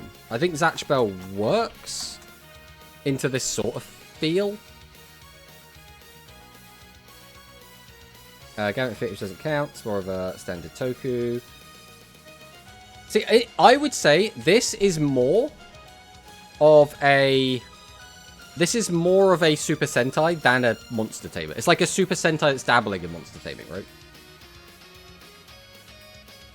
It's literally Pokemon, so if we're counting Pokemon here, then I don't think that's true. Like, I don't want to like split hairs. I don't think we can look at this and say this is literally Pokemon. I do not think this is literally Pokemon. This is like building-sized like kaijus in live action. So I'm not sure I count it.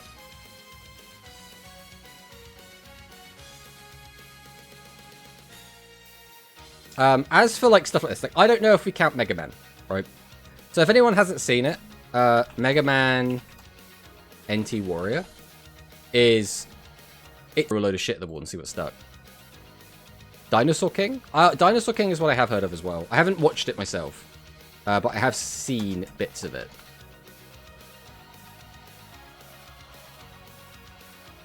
I think this should count, personally. I think we're going to put this in the list. So there. So other ones that are a bit weird, right? What do you think about Zoids? Because I don't... It's that same sort of, like, you know, early 90s cartoon. But it's also, like, not really... I don't think Zoids counts, but I think it's, like, it's on, like, the fringe of counting, right? Fighting Foodon. I don't know what Fighting Foodon is. That is so funny how, like, some of the stuff you guys are saying, I'm like, yes, I've heard of that. And then some of the stuff, I'm like, I have never heard of this. Do we have 4 Kids opening?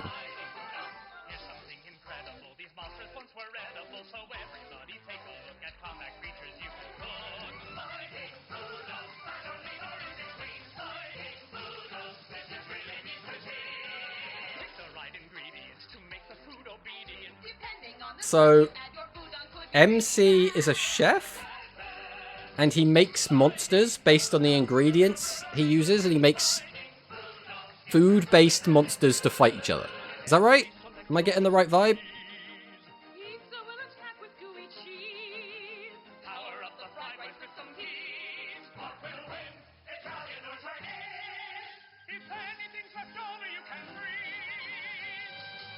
At least compared to a Mega Horn, this fits the theme a lot better. I think this counts, you know. Unironically, I think this is like wholeheartedly what we're talking about.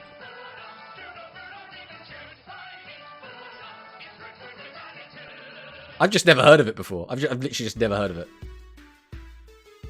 Okay, Fighting Foodon. Welcome to the list. Bam. I don't know this series. I've just brought it up because I've heard of it. It sounds like a certain Ninja Rush archetype. You talking about Go-Go's? The new Rush archetype. Yes, I don't think Zoids counts. Personally. And then if Zoid... Like, what do we think about the, was it Gundam Build Fighters? Is that the one? Because I think that one should count. But I don't think the other one should count. Like, actual Gundam. Like, I don't think that should count. Then, right, another one. What do we think about Card Captor Sakura? Does that count? Is this in the same sort of vibe as the rest of these shows? And then the other one is Flint the Time Detective, which is something I grew up with. Again, I don't know where these kind of fall. I don't know if Card Captor Sakura counts. I think it kind of does. Like, she collects the cards. Flint the Time Detective is another weird one as well. I know these are probably very obscure. People just haven't heard of them before. I was just thinking about, like, what do we call, like, these? Like, these are, like, the kind of 90s/early 2000s anime collectors. A bit too hard to count because it's closer to a proper shonen or a magical girl. Yes. But at the same time, Yu-Gi-Oh! Is, like, a shonen, right? It's a weird shonen, right? But it is still a shonen. Flip the Time Detective probably doesn't need to be on there, especially since no one even remembers what the show is. But yeah, this was just... I just wanted to, like, have a little think about this and know if there's any that other people knew. But yeah, I'll probably make a tier list about this at some point in it. But with all of that said and done, I think it's time, guys. I think it's actually time. So I'll ask this question first. Does anyone know how to play Photon? Does anyone have any idea? I've never played it before. Is he just like... Can you still select him? You just can't use him? Like, what happens if you try and duel with it? Because isn't he gone now? He has the big exclamation mark on his deck. Oh, not there. It's weird that I can still see him. Monster Rancher? Yeah, we've already got Monster Rancher on there. I think Dragon Drive was another anime as well. Which one's Dragon Drive? Alright, we're going to quickly go on a bit of a tangent here. Dragon Drive. So this is Blue Lock. Dragon Drive opening 1. Right, we'll check this out.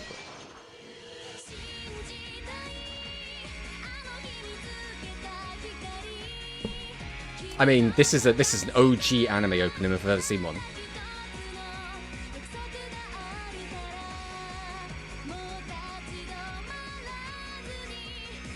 Classic anime just hits different, man, I swear.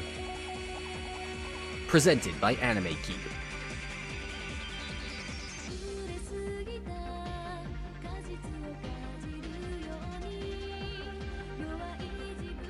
Her face, for some reason, is familiar.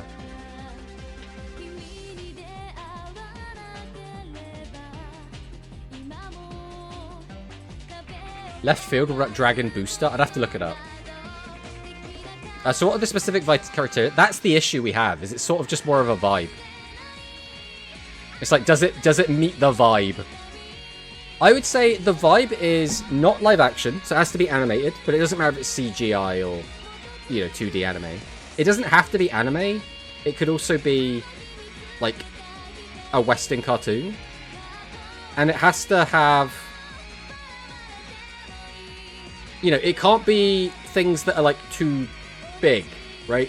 Like, we don't want, like, kaiju-sized things. We're talking about things which is, like, Saturday morning, usually low stakes, people having fun, or people trying to, like, you know, having at least a partner. I think this probably counts. Dragon Drive. We'll put this on the list as well. Dragon Drive. What was the other one that was said? Dragon Booster. What is Dragon Booster? Let's take a look at this quick.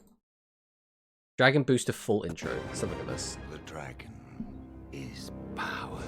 Well, this definitely does not look Today, humans control the dragon. Like an anime. Compete and fight at nearly 200 miles per hour. 200 miles per hour. Dragons are once again ready to be released. And a powerful dragon of legend will choose a young hero to save the planet. A dragon. This art style is ugly as hell, but I think this works. Who was that voice actor? I recognize that voice actor. Can stop me. I want that dragon!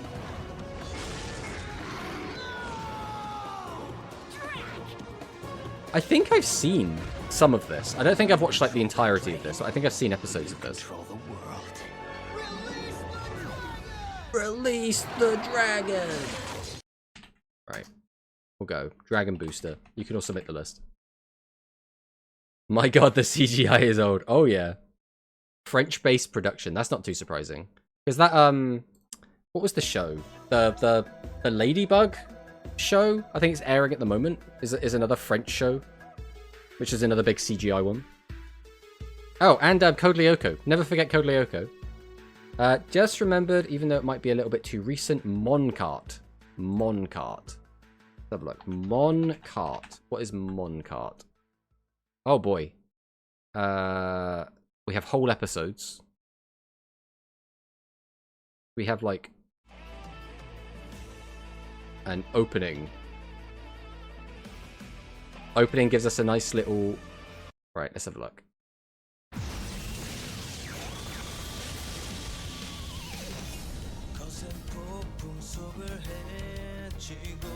I mean, that is almost the perfect, like, Pokemon slash Digimon, right? We got the Trunks hairstyle. Okay, so it's like... So MC has a sword, and we summon monsters to play Mario Kart. Or I get go-kart, we shouldn't say Mario Kart, it's go-karts.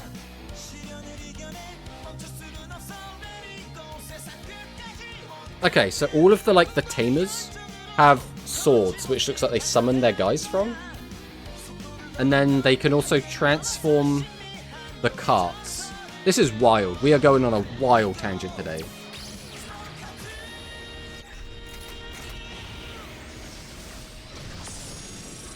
I think this counts. I think this absolutely counts.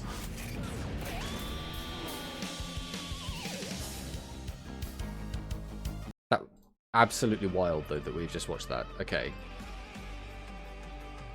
Moncart, bam. It's there.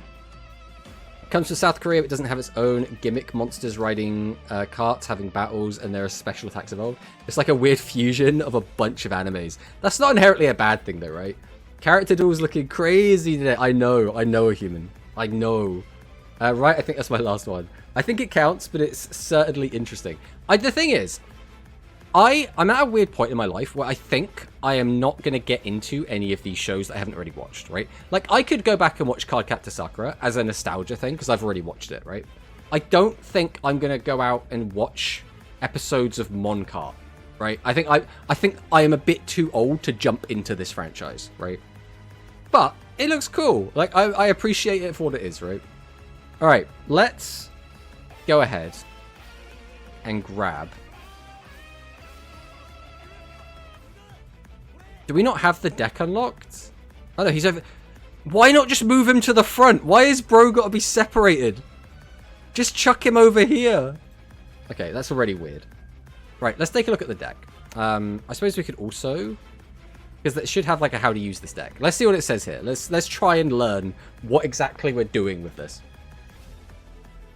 I can't think of any more. But you have to release the dragon. Exactly. Always release the dragon. Oh, so fun that the world is actually medieval, even though the tech is pretty high. And, well, the whole ranking system is based on how good of a knight you are. Okay, interesting. So let's take a look. So obviously this is interesting to me because one, I think Kite is a really cool character, or Kaito if you watch the Japanese. Two, I think his deck looks really cool. Three, we are currently watching the Yu-Gi-Oh! Zexal watch along, and that will be on again tomorrow. That's where we're going to continue, and we're going on to Zexal 2. So, I'm really interested to learn how this deck works. I've never, ever, ever played this deck outside of... I played with this deck in the Switch... Not the Switch game. I guess it's probably on Switch. It's the Steam game. Dual Link Revolution or whatever. I played it on that. That is it. And I just played the unedited version. So, I have no idea what I'm doing with this deck. Participate in the mum cards, battles, tournaments, etc. You know how it increases your rank. Yeah. So this is Kite Tenjo's Ace Monster. It has the effect that can banish this card and an opponent's monster until the end of the battle phase when battling an opponent's monster, and an effect that increases the attack based on the number of Xyz materials the monster had if you banished an Xyz monster with the effect. Strategy: Photon Change, which is this trap card. Let's read it first. Send this card to the graveyard during your second standby phase after activation. You can only use the following effects: Photon Change once per turn. Send one Photon or Galaxy monster you control to the graveyard to activate one of these effects. Or if you send Galaxy Eyes Photon Dragon, you can activate both in sequence. So special summon one Photon monster from your deck with a different original name. Or add a Photon card from your deck to your hand except Photon Change. Okay. Legacy of the Duelist? Yes. Legacy, it's probably Legacy of the Duel. I don't know. The one that's on Switch where you play through, you have like the DM campaign, then the GX campaign, and you keep going like that. That one. Alright, you can normal or special summon. Oh yeah, we should probably look at what our skill does as well. That's probably going to be helpful.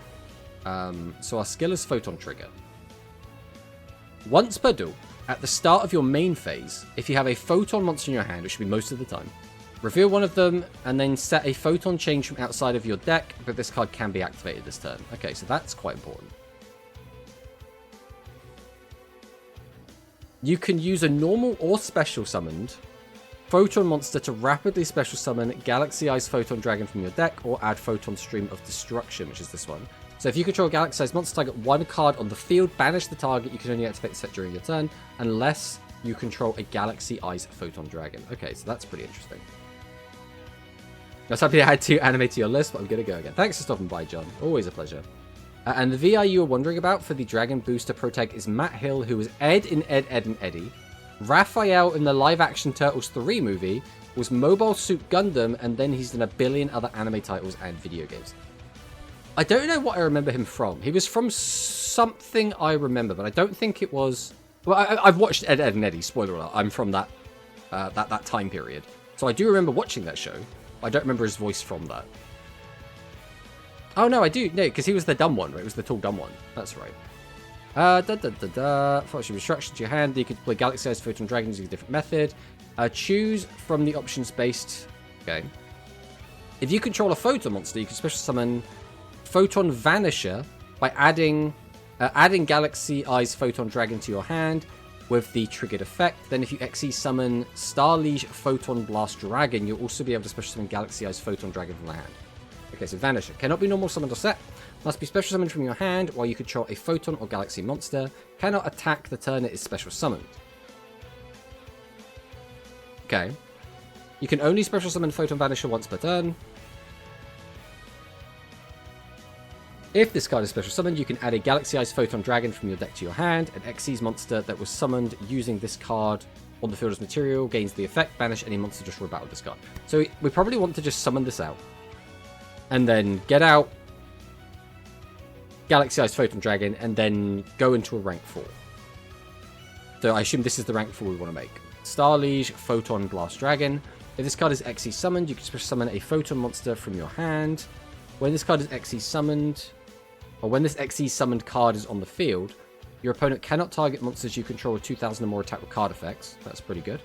Also, they cannot be destroyed by opponent's card effects. That's also very good. Once per turn, quick effect, you can detach one material from this card, then target one of your Galaxy Eyes Photon Dragon that is banished or in your graveyard and special summon it. Okay, I mean, that just seems pretty good. His IMDb is stacked. He was in Card Captor Sakura, who voiced Kero. Interesting. So yeah, he's done a ton then, because I think his voice is one of those like very, very familiar ones. If you don't use either the effect of Photon Change at that time, we recommend you send Galaxy-sized Photon Dragon to the graveyard. You'll be able to use both the effect of adding Photon card to your hand and the effect to special summon from your hand. You might feel unsure about losing your ace, but you'll be able to summon it back during the opponent's turn using the effect of Starliege Photon Blast Dragon, so you're covered on all fronts. Okay, so that's all the information it's going to give us. What other cards are in here? So we have Thrasher. This is just a special summon of a 4. We have Advancer. If a photo monster is on the field, you can special summon this card from your hand. You can only special summon Advancer once gains 1,000 attack if a photo monster is on the field. Okay. Neat. Orbital. It's Orbital 7. He's here. Also, apparently I own 2 of this card. I guess these are the only 2 that I own. I think the main combo is Vanisher and any level 4. Which one's Vanisher? Vanisher is the gun guy, right? But we only run 1 Vanisher, so we have to find Vanisher. Or, like, search it out. Which I suppose we can do off the trap card. Because we could just use this. Send a Galaxy or Photon monster you control to the graveyard to activate one of these effects. Special summon a Photon monster. So we grab Vanisher. I guess is what we want to be doing. Crusher is just bad. Knight. If you control a Photon or Galaxy monster, you can also summon this card without tributing. When you do, target 1 Galaxy-sized Photon Dragon in your graveyard if possible. Regardless, this attack loses 1,000 attack, and if it does, special summon that target. Okay. Then we have Caesar. So we're not playing, what's he? Galaxy Wizard, I think the card is called. When this card is normal or flip summoned, you can special summon a Photon Caesar from your hand or deck. Okay. So Galaxy 0. Target 1 Photon or Galaxy monster in your graveyard to summon it in face of attack position. Equip this card. It cannot attack or activate its effects. If it would be destroyed during the battle phase, you can destroy this card instead. When this card leaves the field, the equipped monster's attack becomes 0. Okay. It's a long ass list. Anyways, I gotta go to bed now. Have a great stream, my friend. Thanks for dropping by, Alpha. Always, always a pleasure. Alright. So we have Neo Galaxy-ized Photon Dragon. Negate the effects of all other face-up monsters on the field. Once per turn, you can detach 1 Xyz from this card. Detach all Xyz material from monsters your opponents control. Then this card gains 5 attack each. Then attack up to that many times. Okay. So this is very much an anti-Xyz card. So this is once per detach from material. Tribute any number of monsters from your hand and your side of the field. Then destroy an equal number of cards. We have a 4. Once per turn, you can detach 1 or 2 Xyz materials from this card. Apply the effect depending on the number. Special summon a Galaxy-sized Photon Dragon from your hand. Special summon a Galaxy-sized Photon Dragon from your deck. Okay, seems pretty good. We have Paladynamo. So once per turn, you can detach 2 XYZ materials from this card. Then target 1 face-up monster your opponent controls. Change attack to 0. If you do, it has its effects negated. If this card you control is destroyed by your opponent's card, by battle or card effect, and sent to the graveyard, draw 1 card. Okay. We already know this one. Target a defense position monster, change attack position, loses 600 attack. And then we have Omega.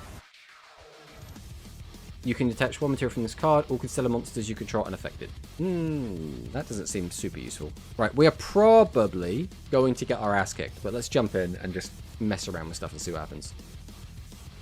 We don't have any trap cards, so I don't imagine our going first strategy is going to be particularly good.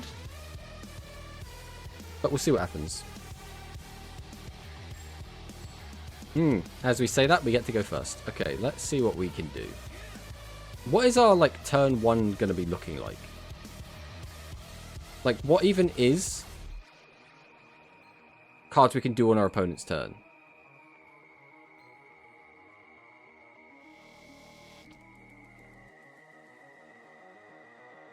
Do we just want to, like, stack defense position monsters and that's kind of it? So I could use this, send this to the graveyard, get that, and then I can go into a rank 8. That doesn't really do anything. If I summon it back, I could just get another one. Like, that's not bad, I guess.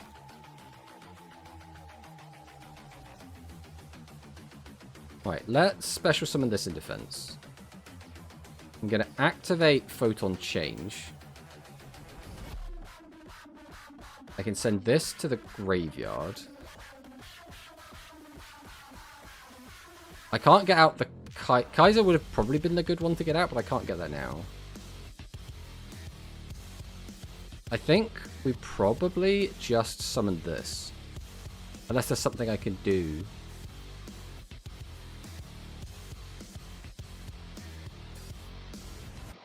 I could use this to summon from hand. That just gets me 2 bodies on the field, but I don't think that's worth it. That doesn't help. That doesn't help right now.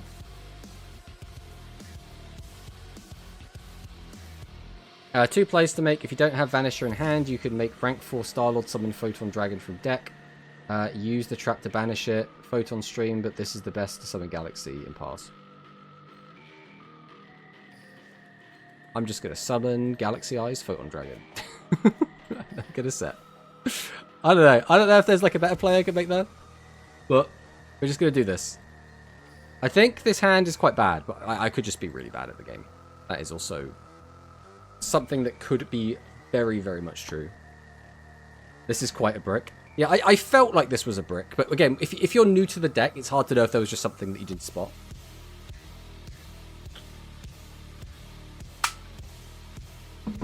Photons is just bricky. Okay.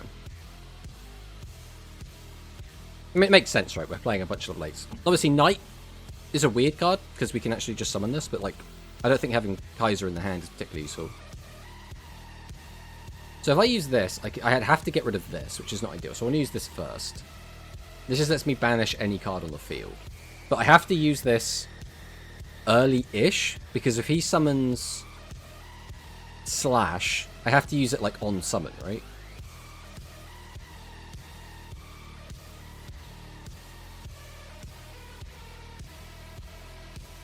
So I have to do it now before he equips. I think.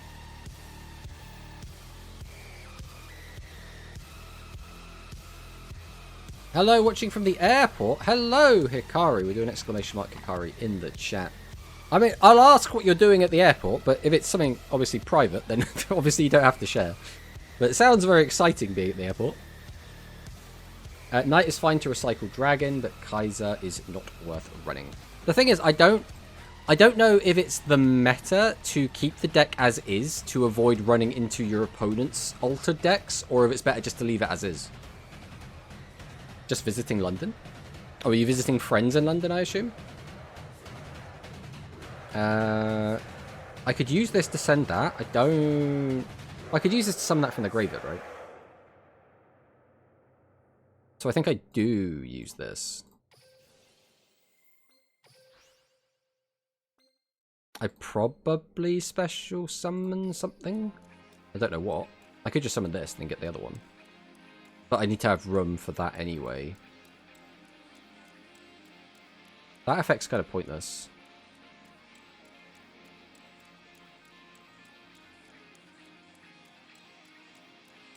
You can send this quick card to the graveyard, add a photon against which from your deck to your hand. I mean, that sounds pretty good. Let's try this. Okay, we're just clicking buttons right now. We're just clicking buttons. We're just going to see what we can do. Okay, so here's a trap card he can activate. I don't know what trap cards Joey plays. I think he plays the Kunai Red Eyes card. And she didn't say hi to Tomato. You and Hikari could have had a coffee. Well, it would have been going up to London. I live south of London, so it's not... It would have probably been like a 3-hour journey to get there. Normal summon. Yes, I will normal summon without tributing. Behold, Galaxy Knight!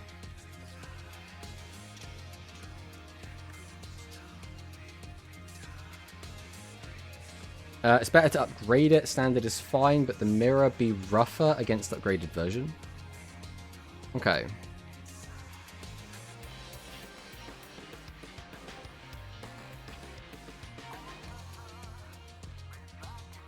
The issue I have right now is I can't get 2 4s out. And I think all I really want to do is make a 4. I mean, I guess I could just send, like, this now. Get a 4 out. Go for the 4. But then I'd lose the ability to do anything else. Because, I mean, I could go for the rank 8. I don't know if it does much for me. Screw it. Let's just go for this. We're just going to click buttons.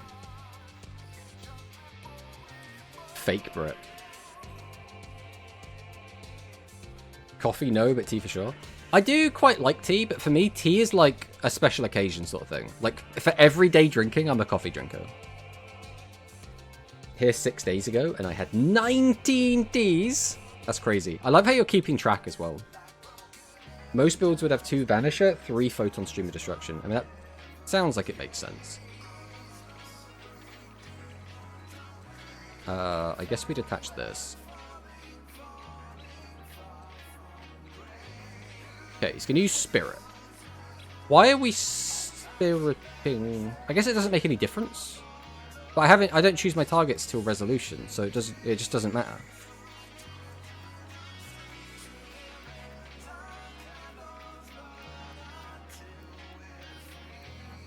So I'll do this and this. And then I could do this and this.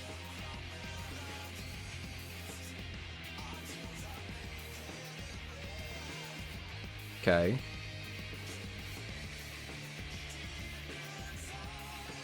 Once per turn. So can I not just attack, and then use that to attack? So change this to attack. Go to battle. Swing. Swing. And then use this.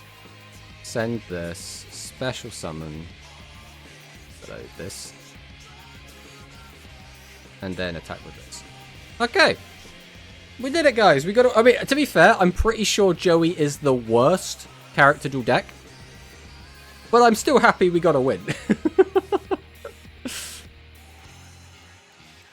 Holy. Do you have tea after every meal? I've actually got, right now downstairs, someone bought me strawberry and... Oh, what is it? Strawberry and something tea. But it's non-caffeinated as well.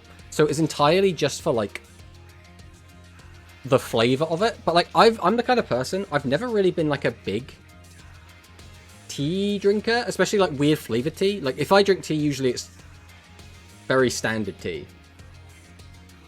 Keep track for my friend that wouldn't believe me. Whatever 2 cards you left out to change is up to you. Some add another MST, some add another Photon Dragon as backup. Even without a meal, what kind? It's a tie between Joey and Crow. I heard about the Crow deck, how Crow makes her towers, and he himself can't out the towers. So it's like, Crow mirrors are apparently awful. I always have English breakfast. Did you have an English breakfast every day you were here, Hikari? Did you have 6 days of an English breakfast? Because that is a heavy breakfast. I know Crow is the worst now in comparison. Oh, that's very funny. Because I don't really have much love for Blackwings, so like I don't really want to play them. But a full English breakfast is really, really tasty. But it's not a light breakfast. That's like a, I'm going to eat this and then I'm going to be like working all day.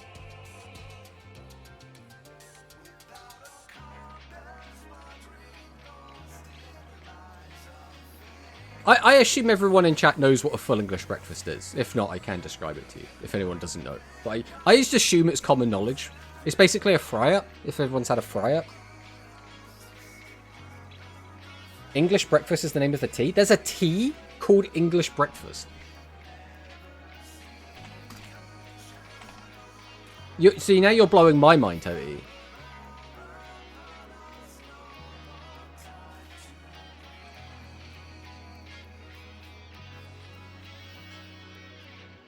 A blend of black teas originating from Assam, Ceylon, and Kenya. I'm looking at it. I'm not gonna lie, it looks like regular ass tea. Just get it out of the way. I don't always have an American breakfast. The main problem is that bacon is expensive, so it's mostly just eggs and toast half of the time. Mostly scrambled eggs. The thing is, I don't know what like an American breakfast is. Let me have a look. What is the difference between the two? Assuming it's... Right, so a classic American breakfast is a hearty meal featuring eggs, crispy, streaky bacon, or pork sausages, golden hash browns or home fries, buttered toast or fluffy pancakes. I mean, this is similar. It's not the same, but it's similar. Alright, so we are golden to do whatever we want to do here. If he activates that, we MST it. So we can just do anything we want. What is the OTK line here? We summon this. We have Vanisher, which is the important card, right?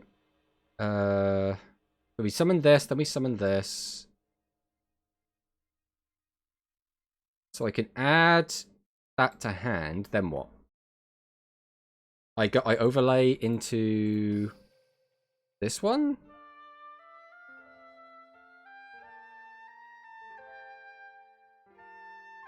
I mean, that sounds pretty good. I end up with an 18 and a 3k. I use that to kill that and we win the game. I think that's just lethal, right? So we'll summon out Thrasher. Part 1 of the plan.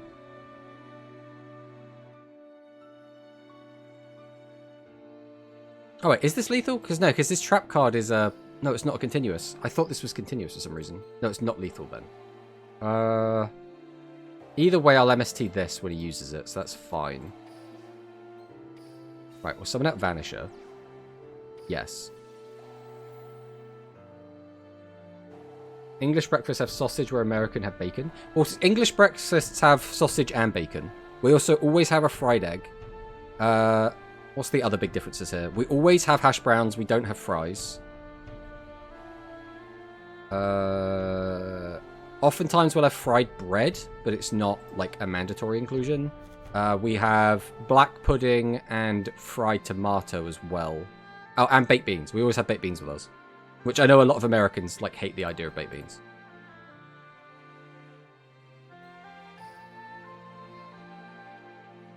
I mean, I think this is just the best one to make, right? There's no reason to make one of these ones.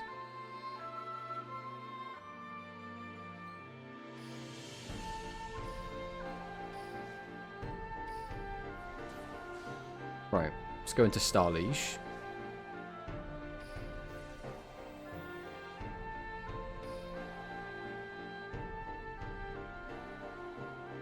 Okay. See what he does.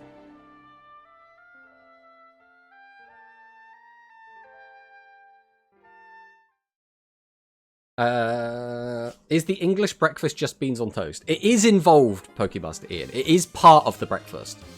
I cannot deny that. That is a fact of the full English. Hello, Pro Straight. Welcome, welcome.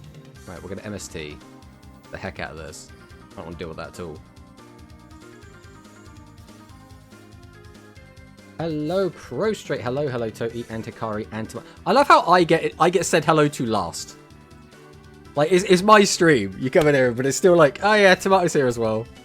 I'm just here for Toti and Hikari. I appreciate the vibe.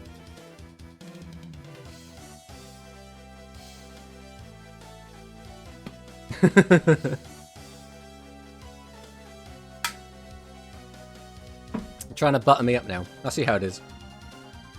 I normally just draw phase, pop the trap, and if the only set to force, then summon. Draw phase, pop the trap, if it's the only set. If it's the only set, I mean, I guess. But then nothing really changes, right? He still gets to summon his two guys either way. Which one's it? During your opponent's turn, if you activate a spell trap card. Okay, so that's fine. Okay, so now I just need to like rip apart some of this board where I can. I could use that, but then I can't really do anything off of it. This is giving me like some protection, but like not a ton.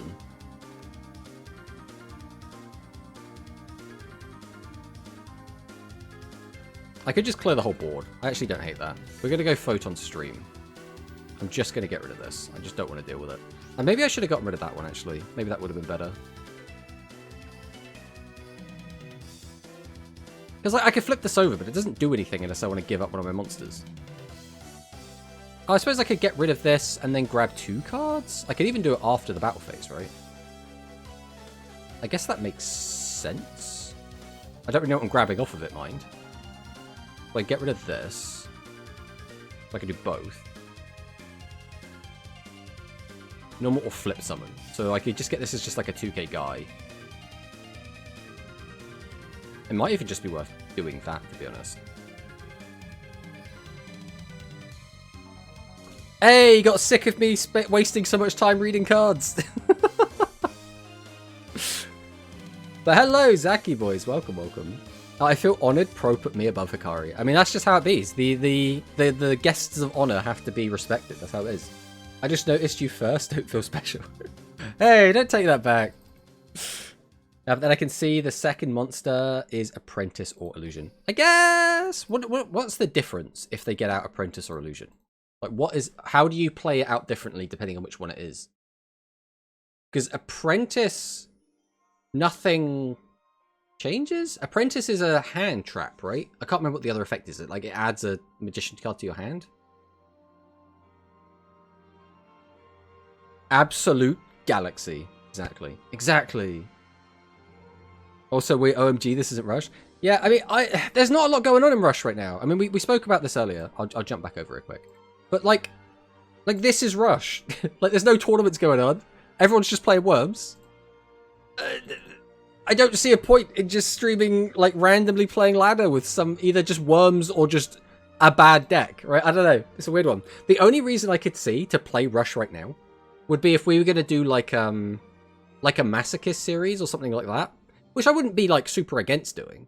But, like, also doing that in a effectively tier 0 format is not, I don't think, going to be fun. Because you're just going to eventually hit the wall of Worm and just be annoyed, right? So, I don't know. It's a weird one. Hi, salutes from Argentina. Hello, Flarkin. Welcome, welcome. Now, boost the spellcaster's attack by 2,000. But it's only from hand, right? So, it doesn't matter if they summon it to the field? I'm gonna win the next one with 7s, trust. Well, if you win a tournament with 7s, that would be impressive, because so far Dark Magician is the only spellcaster deck that seems to be doing much of anything at the moment, so... Build a deck that's anti-worm. But the anti-worm deck is Dark Magician, which I hate, and also it's not even really an anti-worm deck, because the best deck to beat worms is still worms. So it's like, oh, I'll play the anti-worm deck. Worm. I don't know, man. That doesn't sound like fun. Like, I don't even dislike the Worm deck. I think the Worm deck is actually quite fun. Worm mirrors aren't super fun. Worm mirrors are almost entirely who has the most trap cards.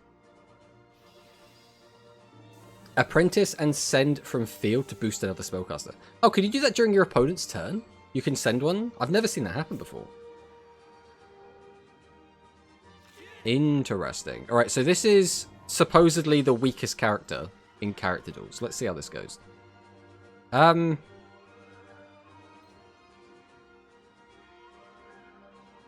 I guess we'll summon this. We'll go ahead and use change.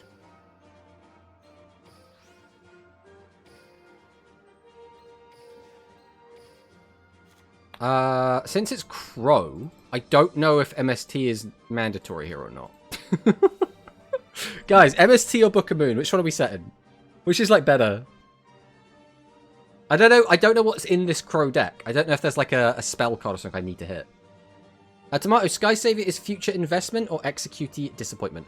There will be more good Sky Savior cards. I could not tell you if they're going to be good or not because we don't know when we're going to get them and we don't know if they're going to get a new skill, right? You think Book's better here? Okay. Book is, like, generally better. Book the normal GG. Oh, does this deck literally not play through it at all? Hello, Fear. Welcome, welcome. Both are good. Okay. Again, I've never played against this version of Blackwings before. I should have had MST, guys! Ah! No, we'll just let it go. Like, I could just, like, photon stream that, but fundamentally I don't think that matters too much. Rude! Well, you forced my hand!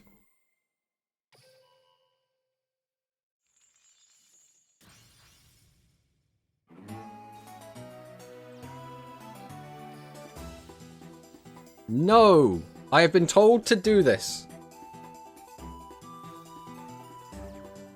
And then straight to head phase. Do we just get rid of this? Probably. I can get a search as well. So I think we send this. We can do both. I don't know what is the best card to special summon here. I could just get this like 8 out, but then if I want to go into a 4...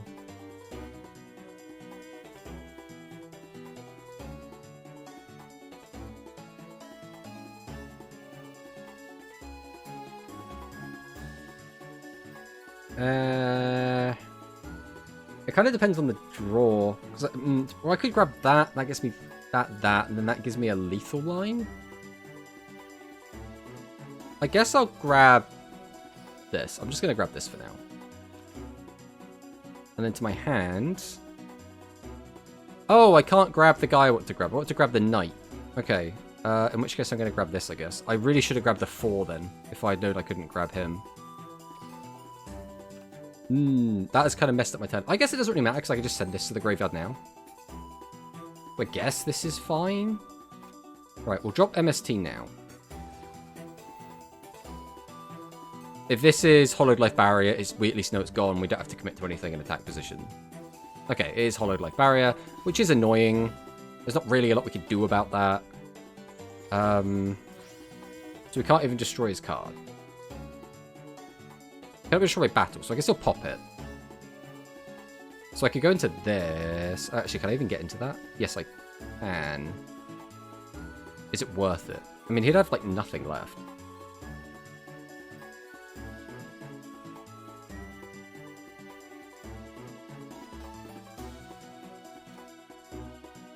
Alright, we'll special summon this. I could summon this. I don't really think there is a reason to. We'll go ahead and use Photon Change. I'm going to send this.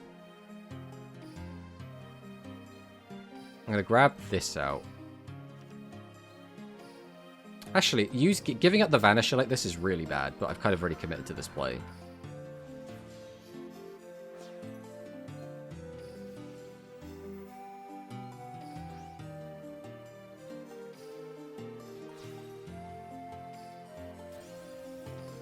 Alright, and then we end, because there's nothing else we can do. Right, he's got 2 cards.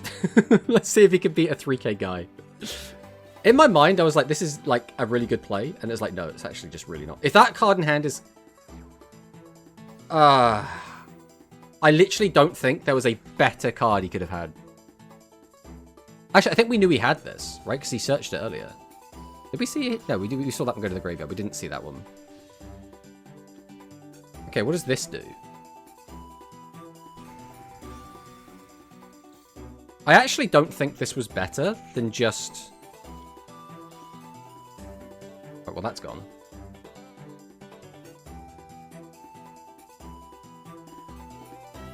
I can just bring this back, I guess. None of the rest of this does anything, right? Do you not have Vanisher in deck to search a Photon Dragon? And we only have the one Vanisher. We're just playing the, We're playing the unedited version of the deck. Why can't we attack? It cannot attack or activate its effects. Alright, we're just going to chill on this then.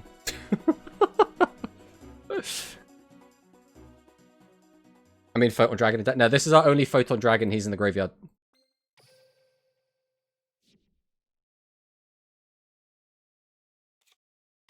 Yeah, we only have the one. He's already in the bin, so...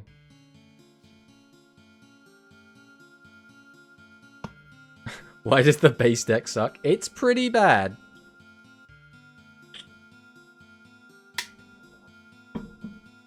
I'm still trying to work out the reason that Kaiser's in here.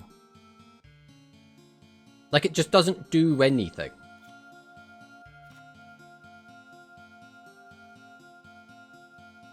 I mean, I could summon this, but there's no reason to. So I think we just sit on this for now. Like, this feels really bad, but I can't do anything until I get a rank 4 out. Forced to buy stars for Kite. Make a rank 8? I can't make a rank 8!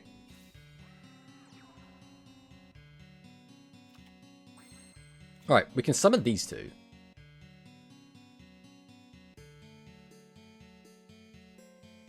Add a Photon or Galaxy monster from your deck to your hand, except Photon Orbital.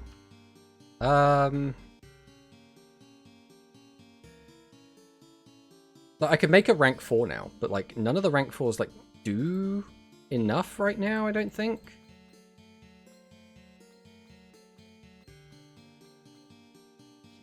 I could summon, attach, use the effect to detach it, grab a different guy, but like what is the other guy gonna do? The best one I could probably get is like this guy, who's a Galaxy card, and I think this only grabs...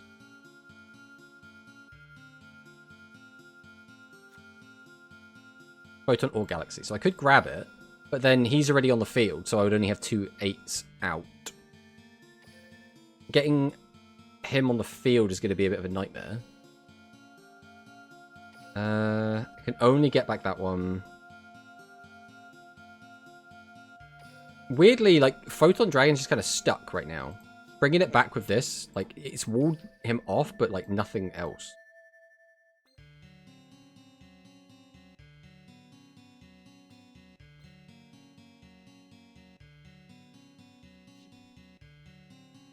I'm worried about if I leave this too long, he's just going to be able to, like, make something and beat over me. If I do that into that... I just don't think there's any... I guess I'm just thinning the deck. That's not a bad idea. Right. I'll activate this. I'll equip it to this. I'll activate the effect. I will just grab this guy, I guess. Photon Blast isn't a bad play. Which one's Photon Blast? This one, Photon Blast Dragon. But then, like, how do I beat him?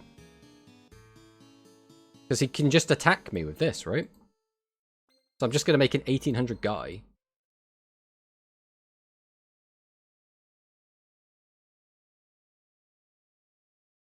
And it doesn't do anything else.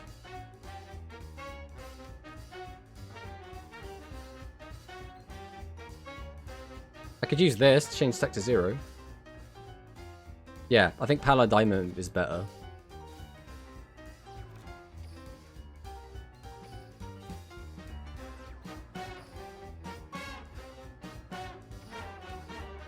So we go 1, we go 2, summon this out. Activate the effect.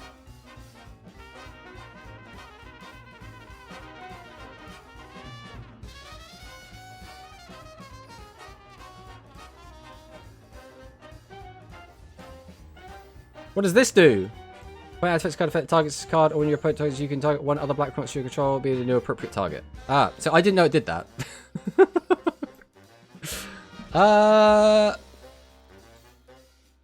I'm assuming that you didn't know that either.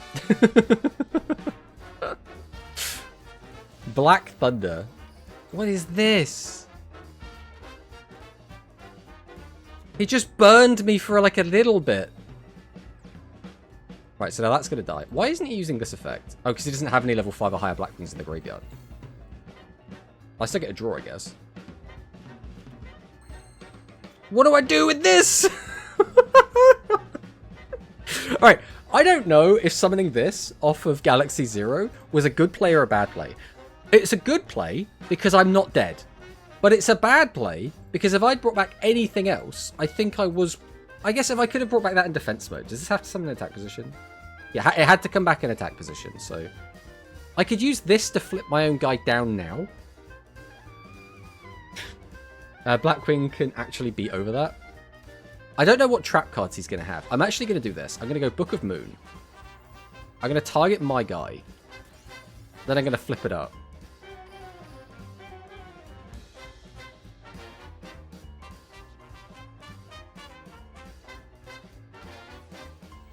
What does it do now? So is he going to change my attack target? Okay, I mean, that's fine. Like, what? Nothing's really changed. I've dealt more damage, and he's kept his 26, I guess.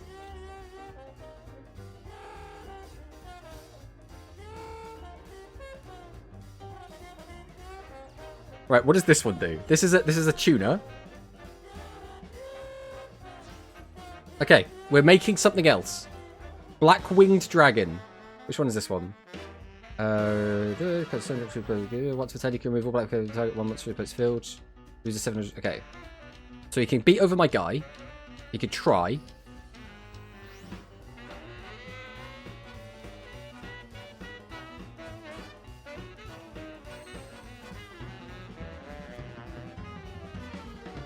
I mean, I guess I'm going to activate MST.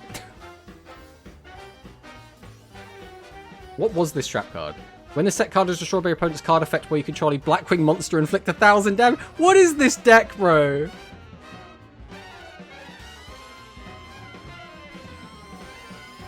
Why is the Blackwing deck like a burn deck? Like, what is even happening? I've played this atrociously, by the way. I've played this so badly, but he has played... I don't even know if he's played worse. Like, he's made some very questionable decisions, for sure.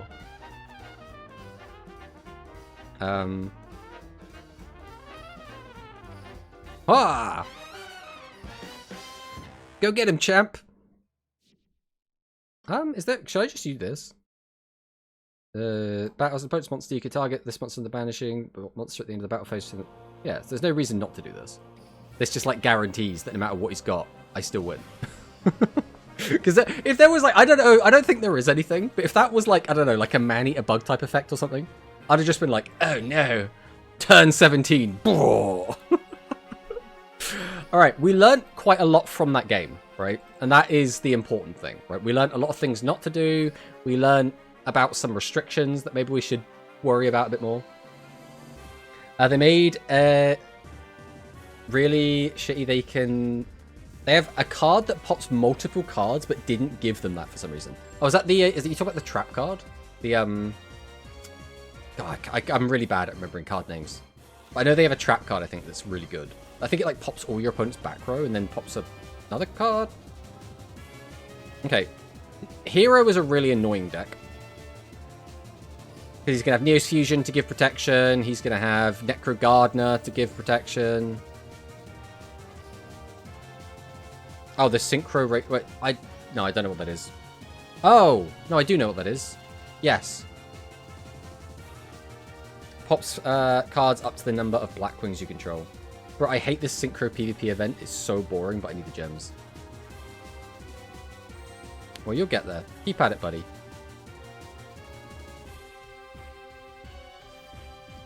Photon Trigger. Do we shotgun an MST now? I don't really remember what track... The thing is, if he's got a Hallowed Life Barrier, I want him to use it. So I'm just going to, like, shotgun this now.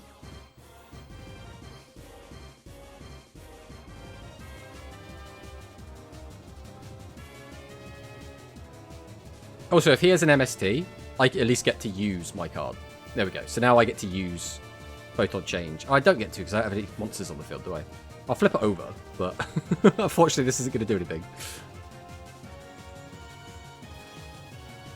Maybe the play was to normal summon first, but even then it's a bit awkward. Alright, we'll summon out Orbital. We'll special summon Advancer.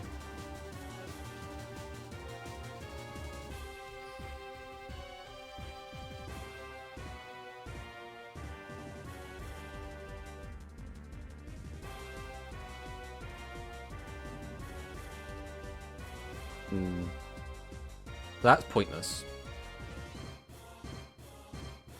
I could use this just to get my boy. I think that's probably fine. Right. We'll summon out Galaxian. He has another card he could use here. We'll use the effect. Summon this out. Now the question is, what is he going to have? So this is... I think I could just get away with doing this. Because this should get past all of his shit. We'll get around his Neo's Fusion because it doesn't destroy. And if I went to attack this, he could just use his card. Now, I'm not expecting to be able to win here because he's got his... He's got this anyway. But I think he's probably going to use his back row. So I think it's probably... Well, it can't be Hollowed Life Barrier, but it's something he can use. Oh no, he didn't have anything he could use. It was just this was the delay. It was just him. Having fun with Inferni in the event, just hand looping people. There was a much better play here, Nikolai. Well, I don't know what it is. If you want to, feel free to let me know what it was. Maybe I can do it next time, but I have no idea what the better play was. We'll just go battle here. Does he have Necro? Yeah, he had the one Necro. The issue is I kept thinking his Backrow was live, but it was because the delay was because he had the Necro. Because of the way Necro works, right? You just banish it at any time.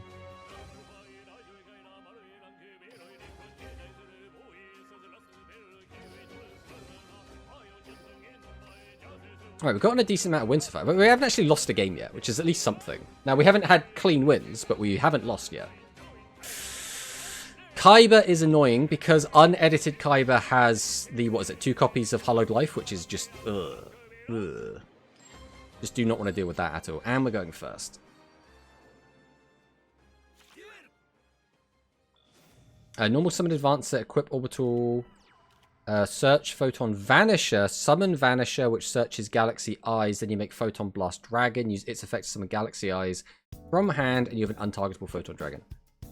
Yes, I think vanisher is the card I keep forgetting about and making like really good use of. But you know, what you're saying absolutely does make sense. The issue here is I don't want to like make a big play. I guess I could still just do that. Like, that's probably fine. This is special summon. So I could do... I guess it doesn't really make any difference how I do this, right? Well, normal summon orbital. I can special summon this. Effectively, this is exactly the same as doing whatever, right?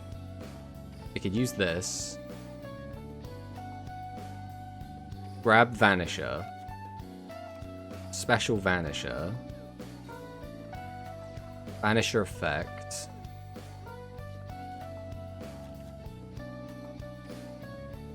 Then we go for this guy.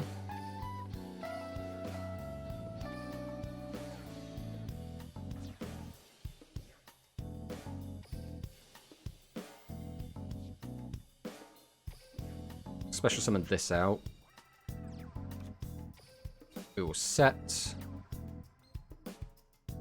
If I activate this, does anything actually good happen from it right now? I could grab 2 cards. I can't normal summon that.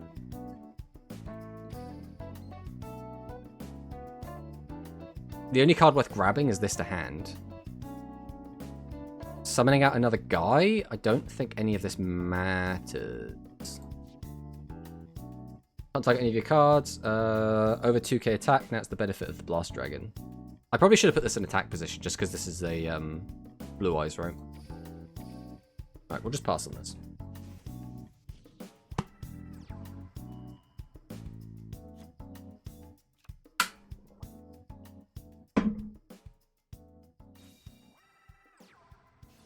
Alright, Sage. You can revive Galaxy Eyes. Oh, using this? Oh! That would have been nice to know. Okay, either way, this is fine for now. We'll see where this goes. It's okay, that's good to know, though. I didn't realize this was a quick effect to summon it.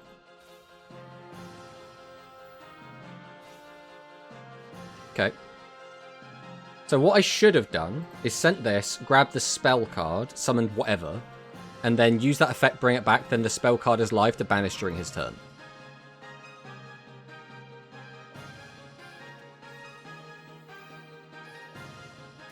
Okay, we hit a Hallowed Life. If the other one is also a Hallowed Life, then screw me, I guess.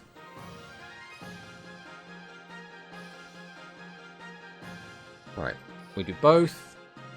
We'll special summon. I kind of don't really want any of this. I could also use that to bring it back as well, so that would give me just like 2 8s. That would negate an effect. This doesn't do anything, right?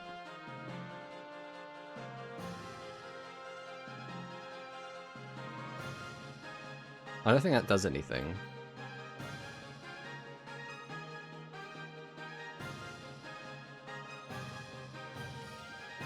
We'll just summon this out.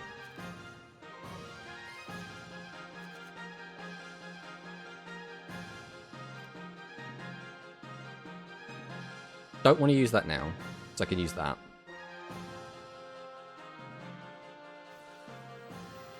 Okay, that's fine. Brings back Blue Eyes, don't care. Blue Eyes is completely fine. Photon Thrasher is fine, that's just going to be fodder here. Alright, so now...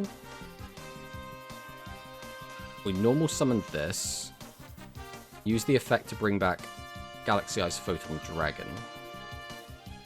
Gonna Raigeki Break, which is like annoying. He has to use it on this though.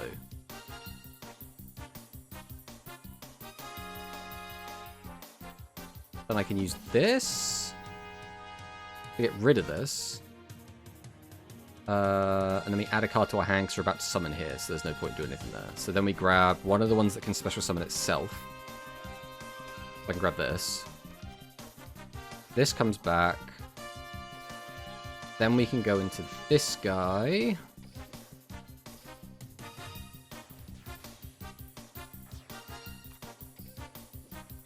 We can also get this guy out. I could overlay, but do I even need to? Like... Wait, I can't use this? Because I don't have a... none of these are Galaxy Eyes. Alright, that was silly. Either way, I don't think it matters. We just activate this effect. We'll attach this. We'll get rid of this from hand. And again, I don't think it matters too much. We'll get rid of this one. I also don't know why I've sacrificed an extra card when he's a 0 attack monster, but we're doing it anyway.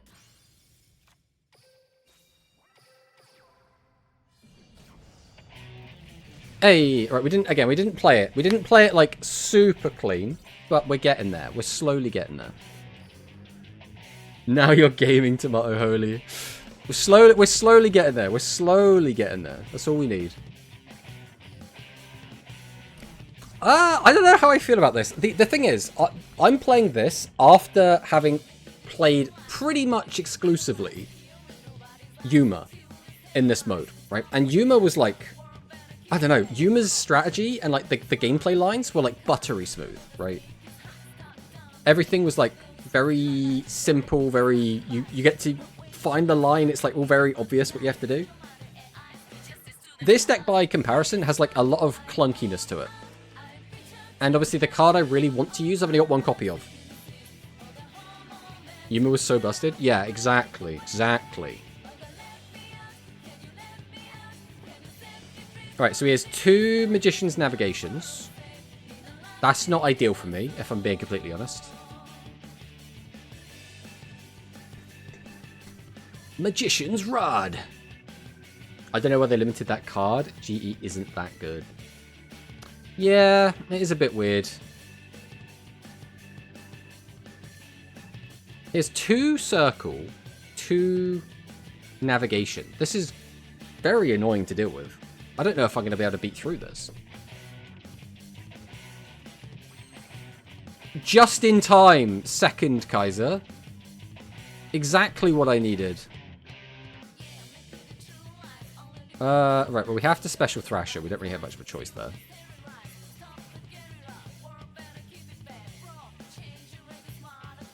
He's just going to hard drop Nav. I think I have to do this, because he's just going to get rid of it.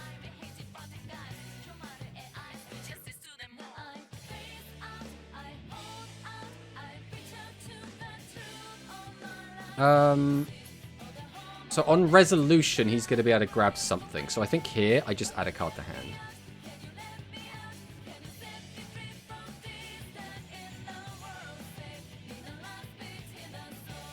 The downside is, he's just going to do it again. We haven't used our normal yet. I could grab this, but then again, he's just going to do it again.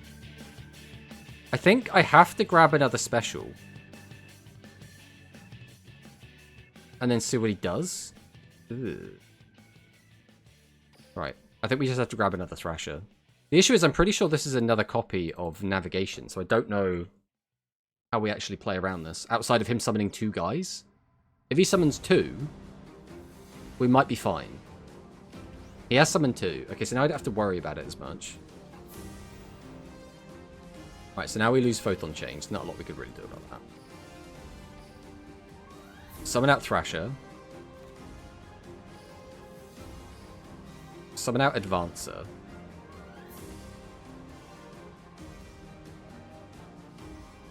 Going into this doesn't help because we don't have that one. The issue was I was playing around him having that, so that's why we didn't grab the blaster.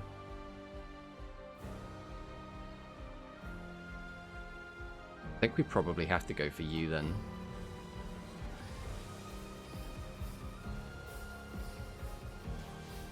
Alright. Galaxion, activate the effect. Summon out this guy. I can almost summon this just as a 2k guy. The issue is I can't beat over both of these, which is a little bit annoying. And as soon as I beat over one, he just... Man, this really does feel like I just don't have a way to win. Does this target? It does target. All it would have done is delayed the inevitable? Or maybe. Yeah, no matter what I do, I feel like I'm just kind of screwed here. Right, we'll summon this out anyway, because we might as well.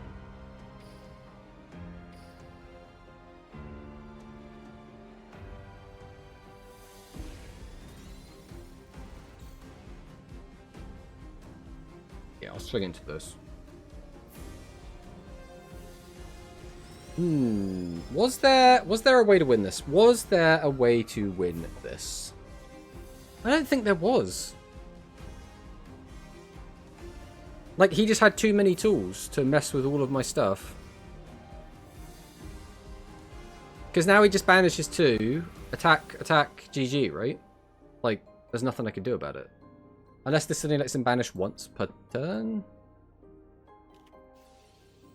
Okay, so he banishes 1, so we'll get rid of this one.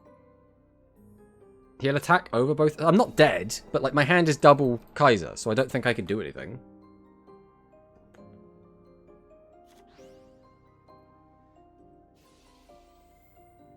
With that, am I dead? I should probably like actually read what this card does. Send this card from your hand or face up on the field. Okay, so you have to send itself.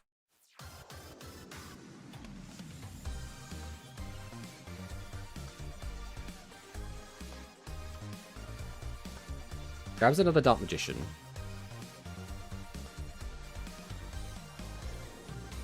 So at the moment, this is what? 5, 15, 2k. Is it? Oh, that's exactly lethal. Because I lost 1,000 attack.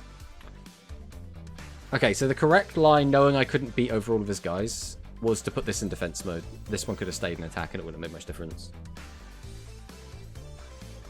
Even so, I don't know what I was supposed to do with 2 Caesar in hand.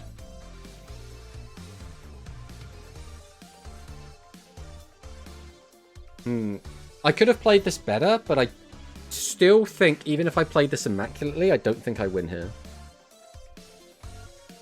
Which is a shame.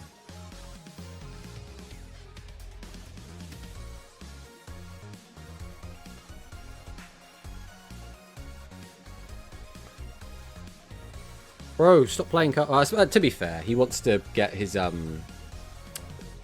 dual assignment up, whatever it's called, the dual record, to get more character orbs. So, yeah, this is fine.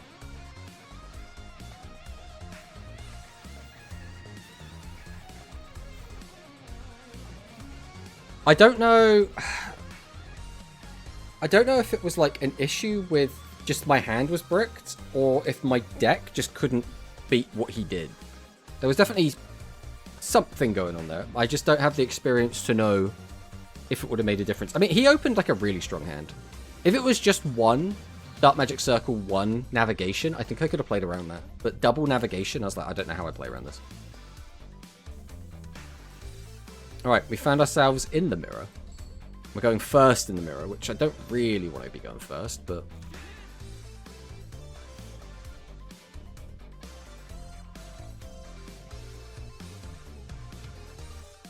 I guess we will go Crusher.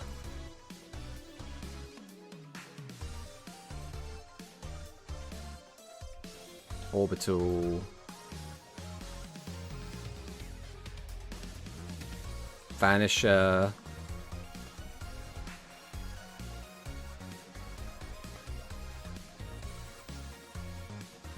Grab this. So I'm pretty sure this is probably not the correct play in this mirror specifically, but I want to see why it isn't the correct play. So we're going to do it, and then we're going to see what he does to counteract it.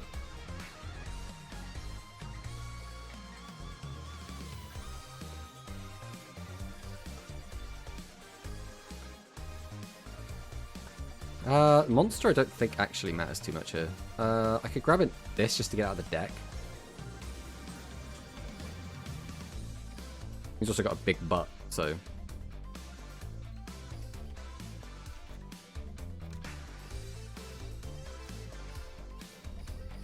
Alright, let's see what he does.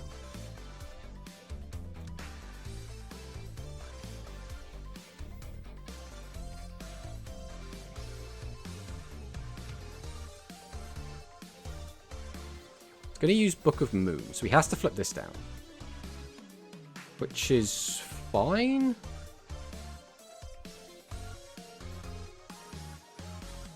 That should be fine. It's annoying. Right, he gets his photon trigger.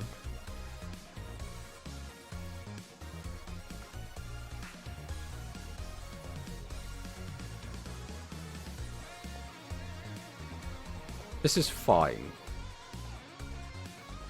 He's going to use Orbital. Okay.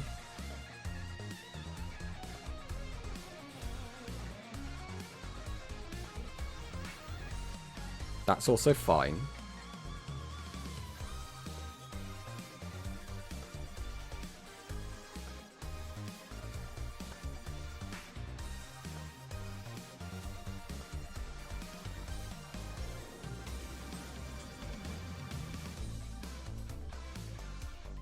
So here, I'm going to use Book of Moon. I'm going to flip this down. See what he does. He's going to use Change. Okay, that's fine.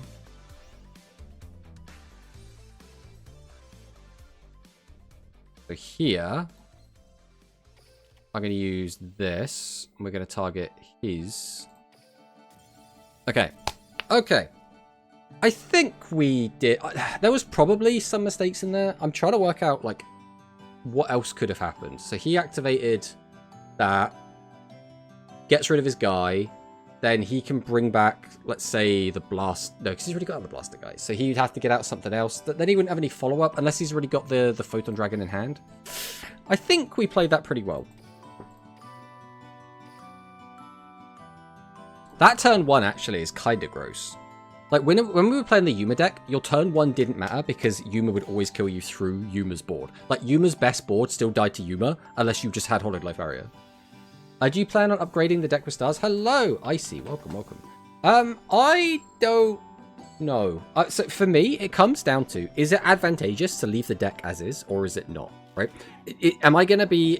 Do I have a higher chance to win games with this deck as it is? Or when I change it by 2, is everyone else having 2 changes going to also make it, like, their deck so much stronger that it becomes annoying for me, right? So I don't know. I haven't played the format enough to know. My biggest gripe with this deck at the moment, though, is just this guy. I don't know. I just don't like this card, like, whatsoever. He keeps ending up in my hand, and I don't want him there. He passed the turn.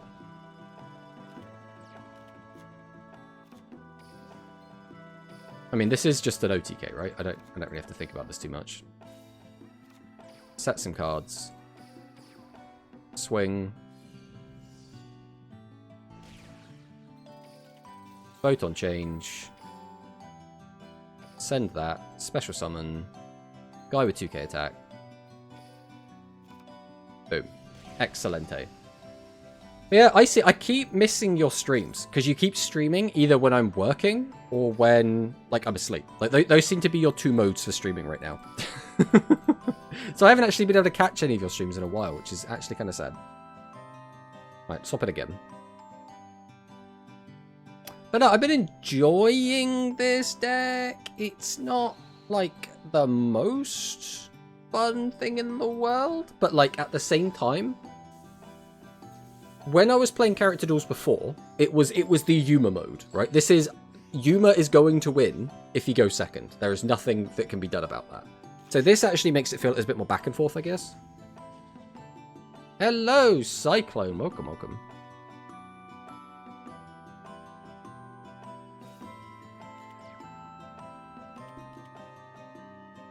The Dark Magician. Did he spend a Duel Orb, by the way, to change the art of this card? Is that something that he's done? Is that a thing you have to do to be able to swap the art? Or Character Orb, even.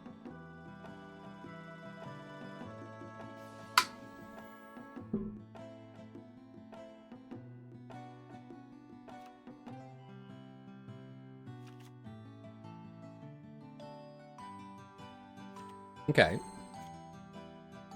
So we know he has the Magician's Navigation face down. Not a lot we can do about that. But also, he doesn't have a lot to do himself. So... I guess we always go Thrasher first. There's no reason to do anything else. He's going to fire off the Navigation now. This is fine. Nothing really changes.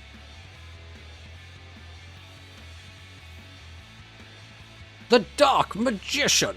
The ultimate wizard in terms of attack and defense.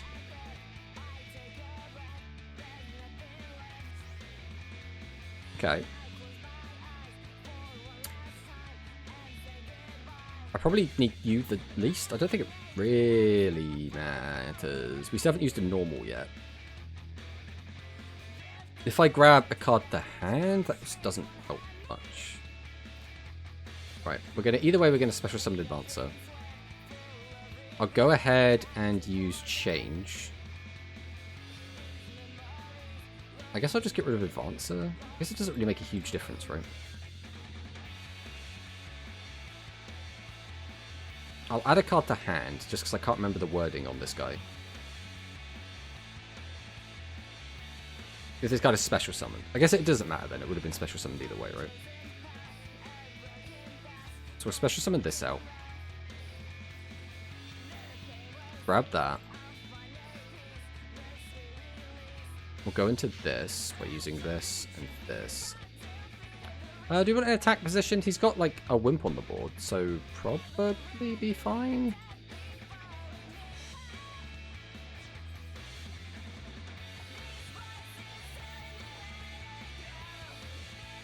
Special summon Galaxy Eyes. We'll drop Photon Stream. We'll just get rid of that. I could summon, do those two. That doesn't win the game.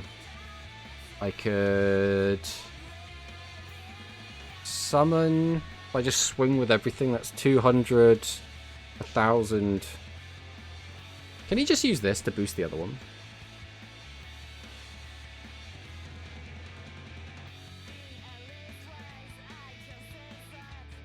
Okay, so we can't do that. So I could just swing over this first then. So that'd be 1,000 plus 200 plus 2,000, which is not lethal.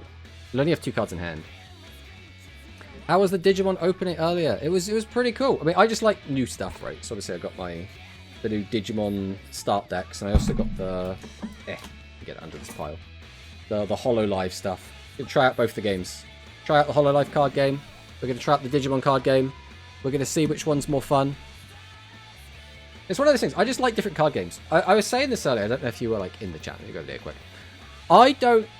My original plan was I'm going to play Pal World because it's a card game that everyone, I say everyone, a lot of people I know are getting into at the moment. And I've literally just had a big session playing the Pal World digital game and really enjoyed it, right? And then One Piece, because I'm rewatching One Piece at the moment, and the One Piece just got a load of new thingies, right? And a load of new start decks. So I was like, I'm going to get it. So this is even the One Piece box. This is the box that they deliver One Piece start decks in. That's what they sent these in. And I was like, I'll grab those. And then it was like, they're completely out of stock everywhere. So instead I got Digimon and Hololive. Which, you know, basically the same thing, right? Like, basically the same.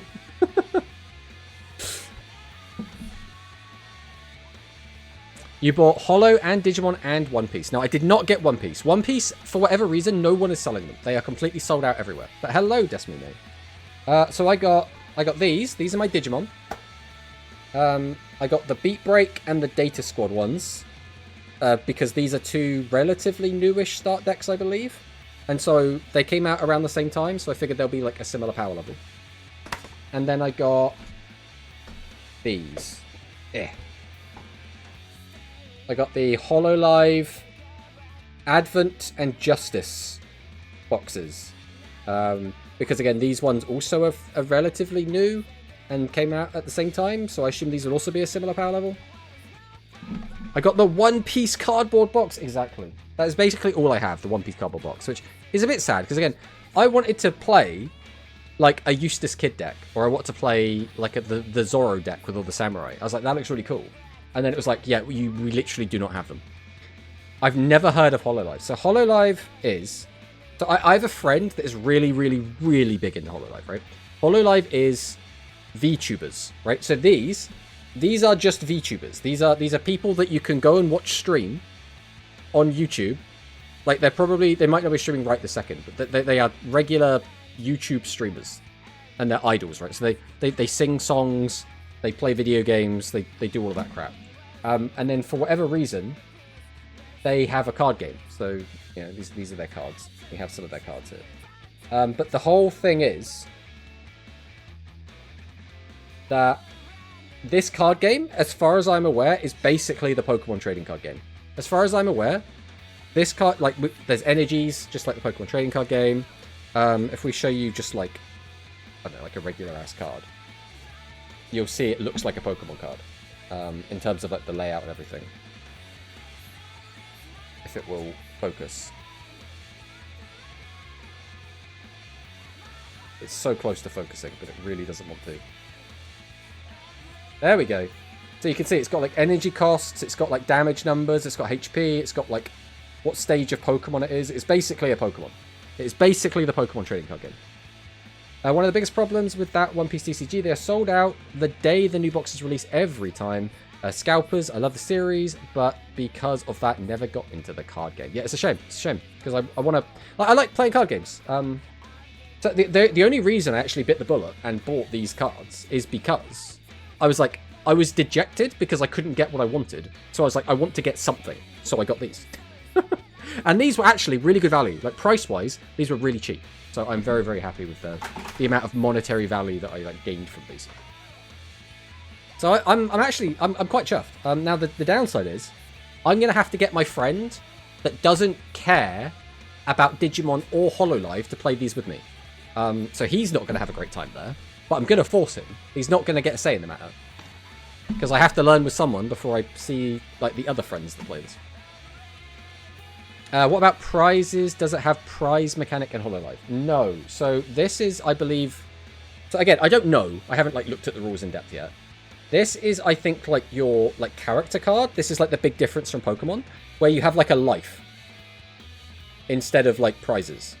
I don't know if like you'll still get prizes, right? But as far as I know, it doesn't have the prize mechanic. So it's like... You just get these, like, effects all the time. I don't know what Holo Power is either.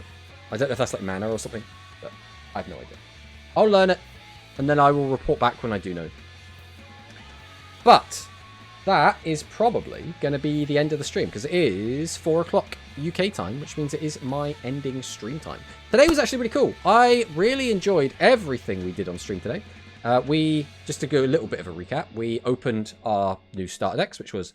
really, really cool. I'm looking forward to going to it. I'm probably going to sleeve them up later on today. We took a look at the meta very briefly. We took a look at the new OCG cards. We then went and looked at a bunch of AFK Journey trailers that were really cool for no reason. Then we went through and made our list of creature tamer likes. And that was the entire stream. But we will be back again tomorrow. The plan tomorrow is to do the watch along, the Zexal watch along. We're going to continue that. We're starting Zexal 2. People keep telling me we're doing that tomorrow. Thursday, there will be no stream. No stream Thursday. The reason why? It is going to be like 35 degrees, and I don't want to die cooking in my office with the door shut. So I don't want to do that. So we're going to be skipping the Thursday stream. But we will be back again on Sunday, where we will be finishing Reshift of Destruction. Once we finish that, we will probably be moving straight onto, probably during that stream as well, straight onto Hard Fight Vanguard Deer Days. That is the next single-player game we're going to be jumping into. But thank you guys for watching. Thank you for stream. DCGO is your go-to for Digimon, so you'll have ways to practice. Nice. Excellent. Perfect. But thank you guys for watching. It's been a pleasure as always. And I'll see you next time. Goodbye!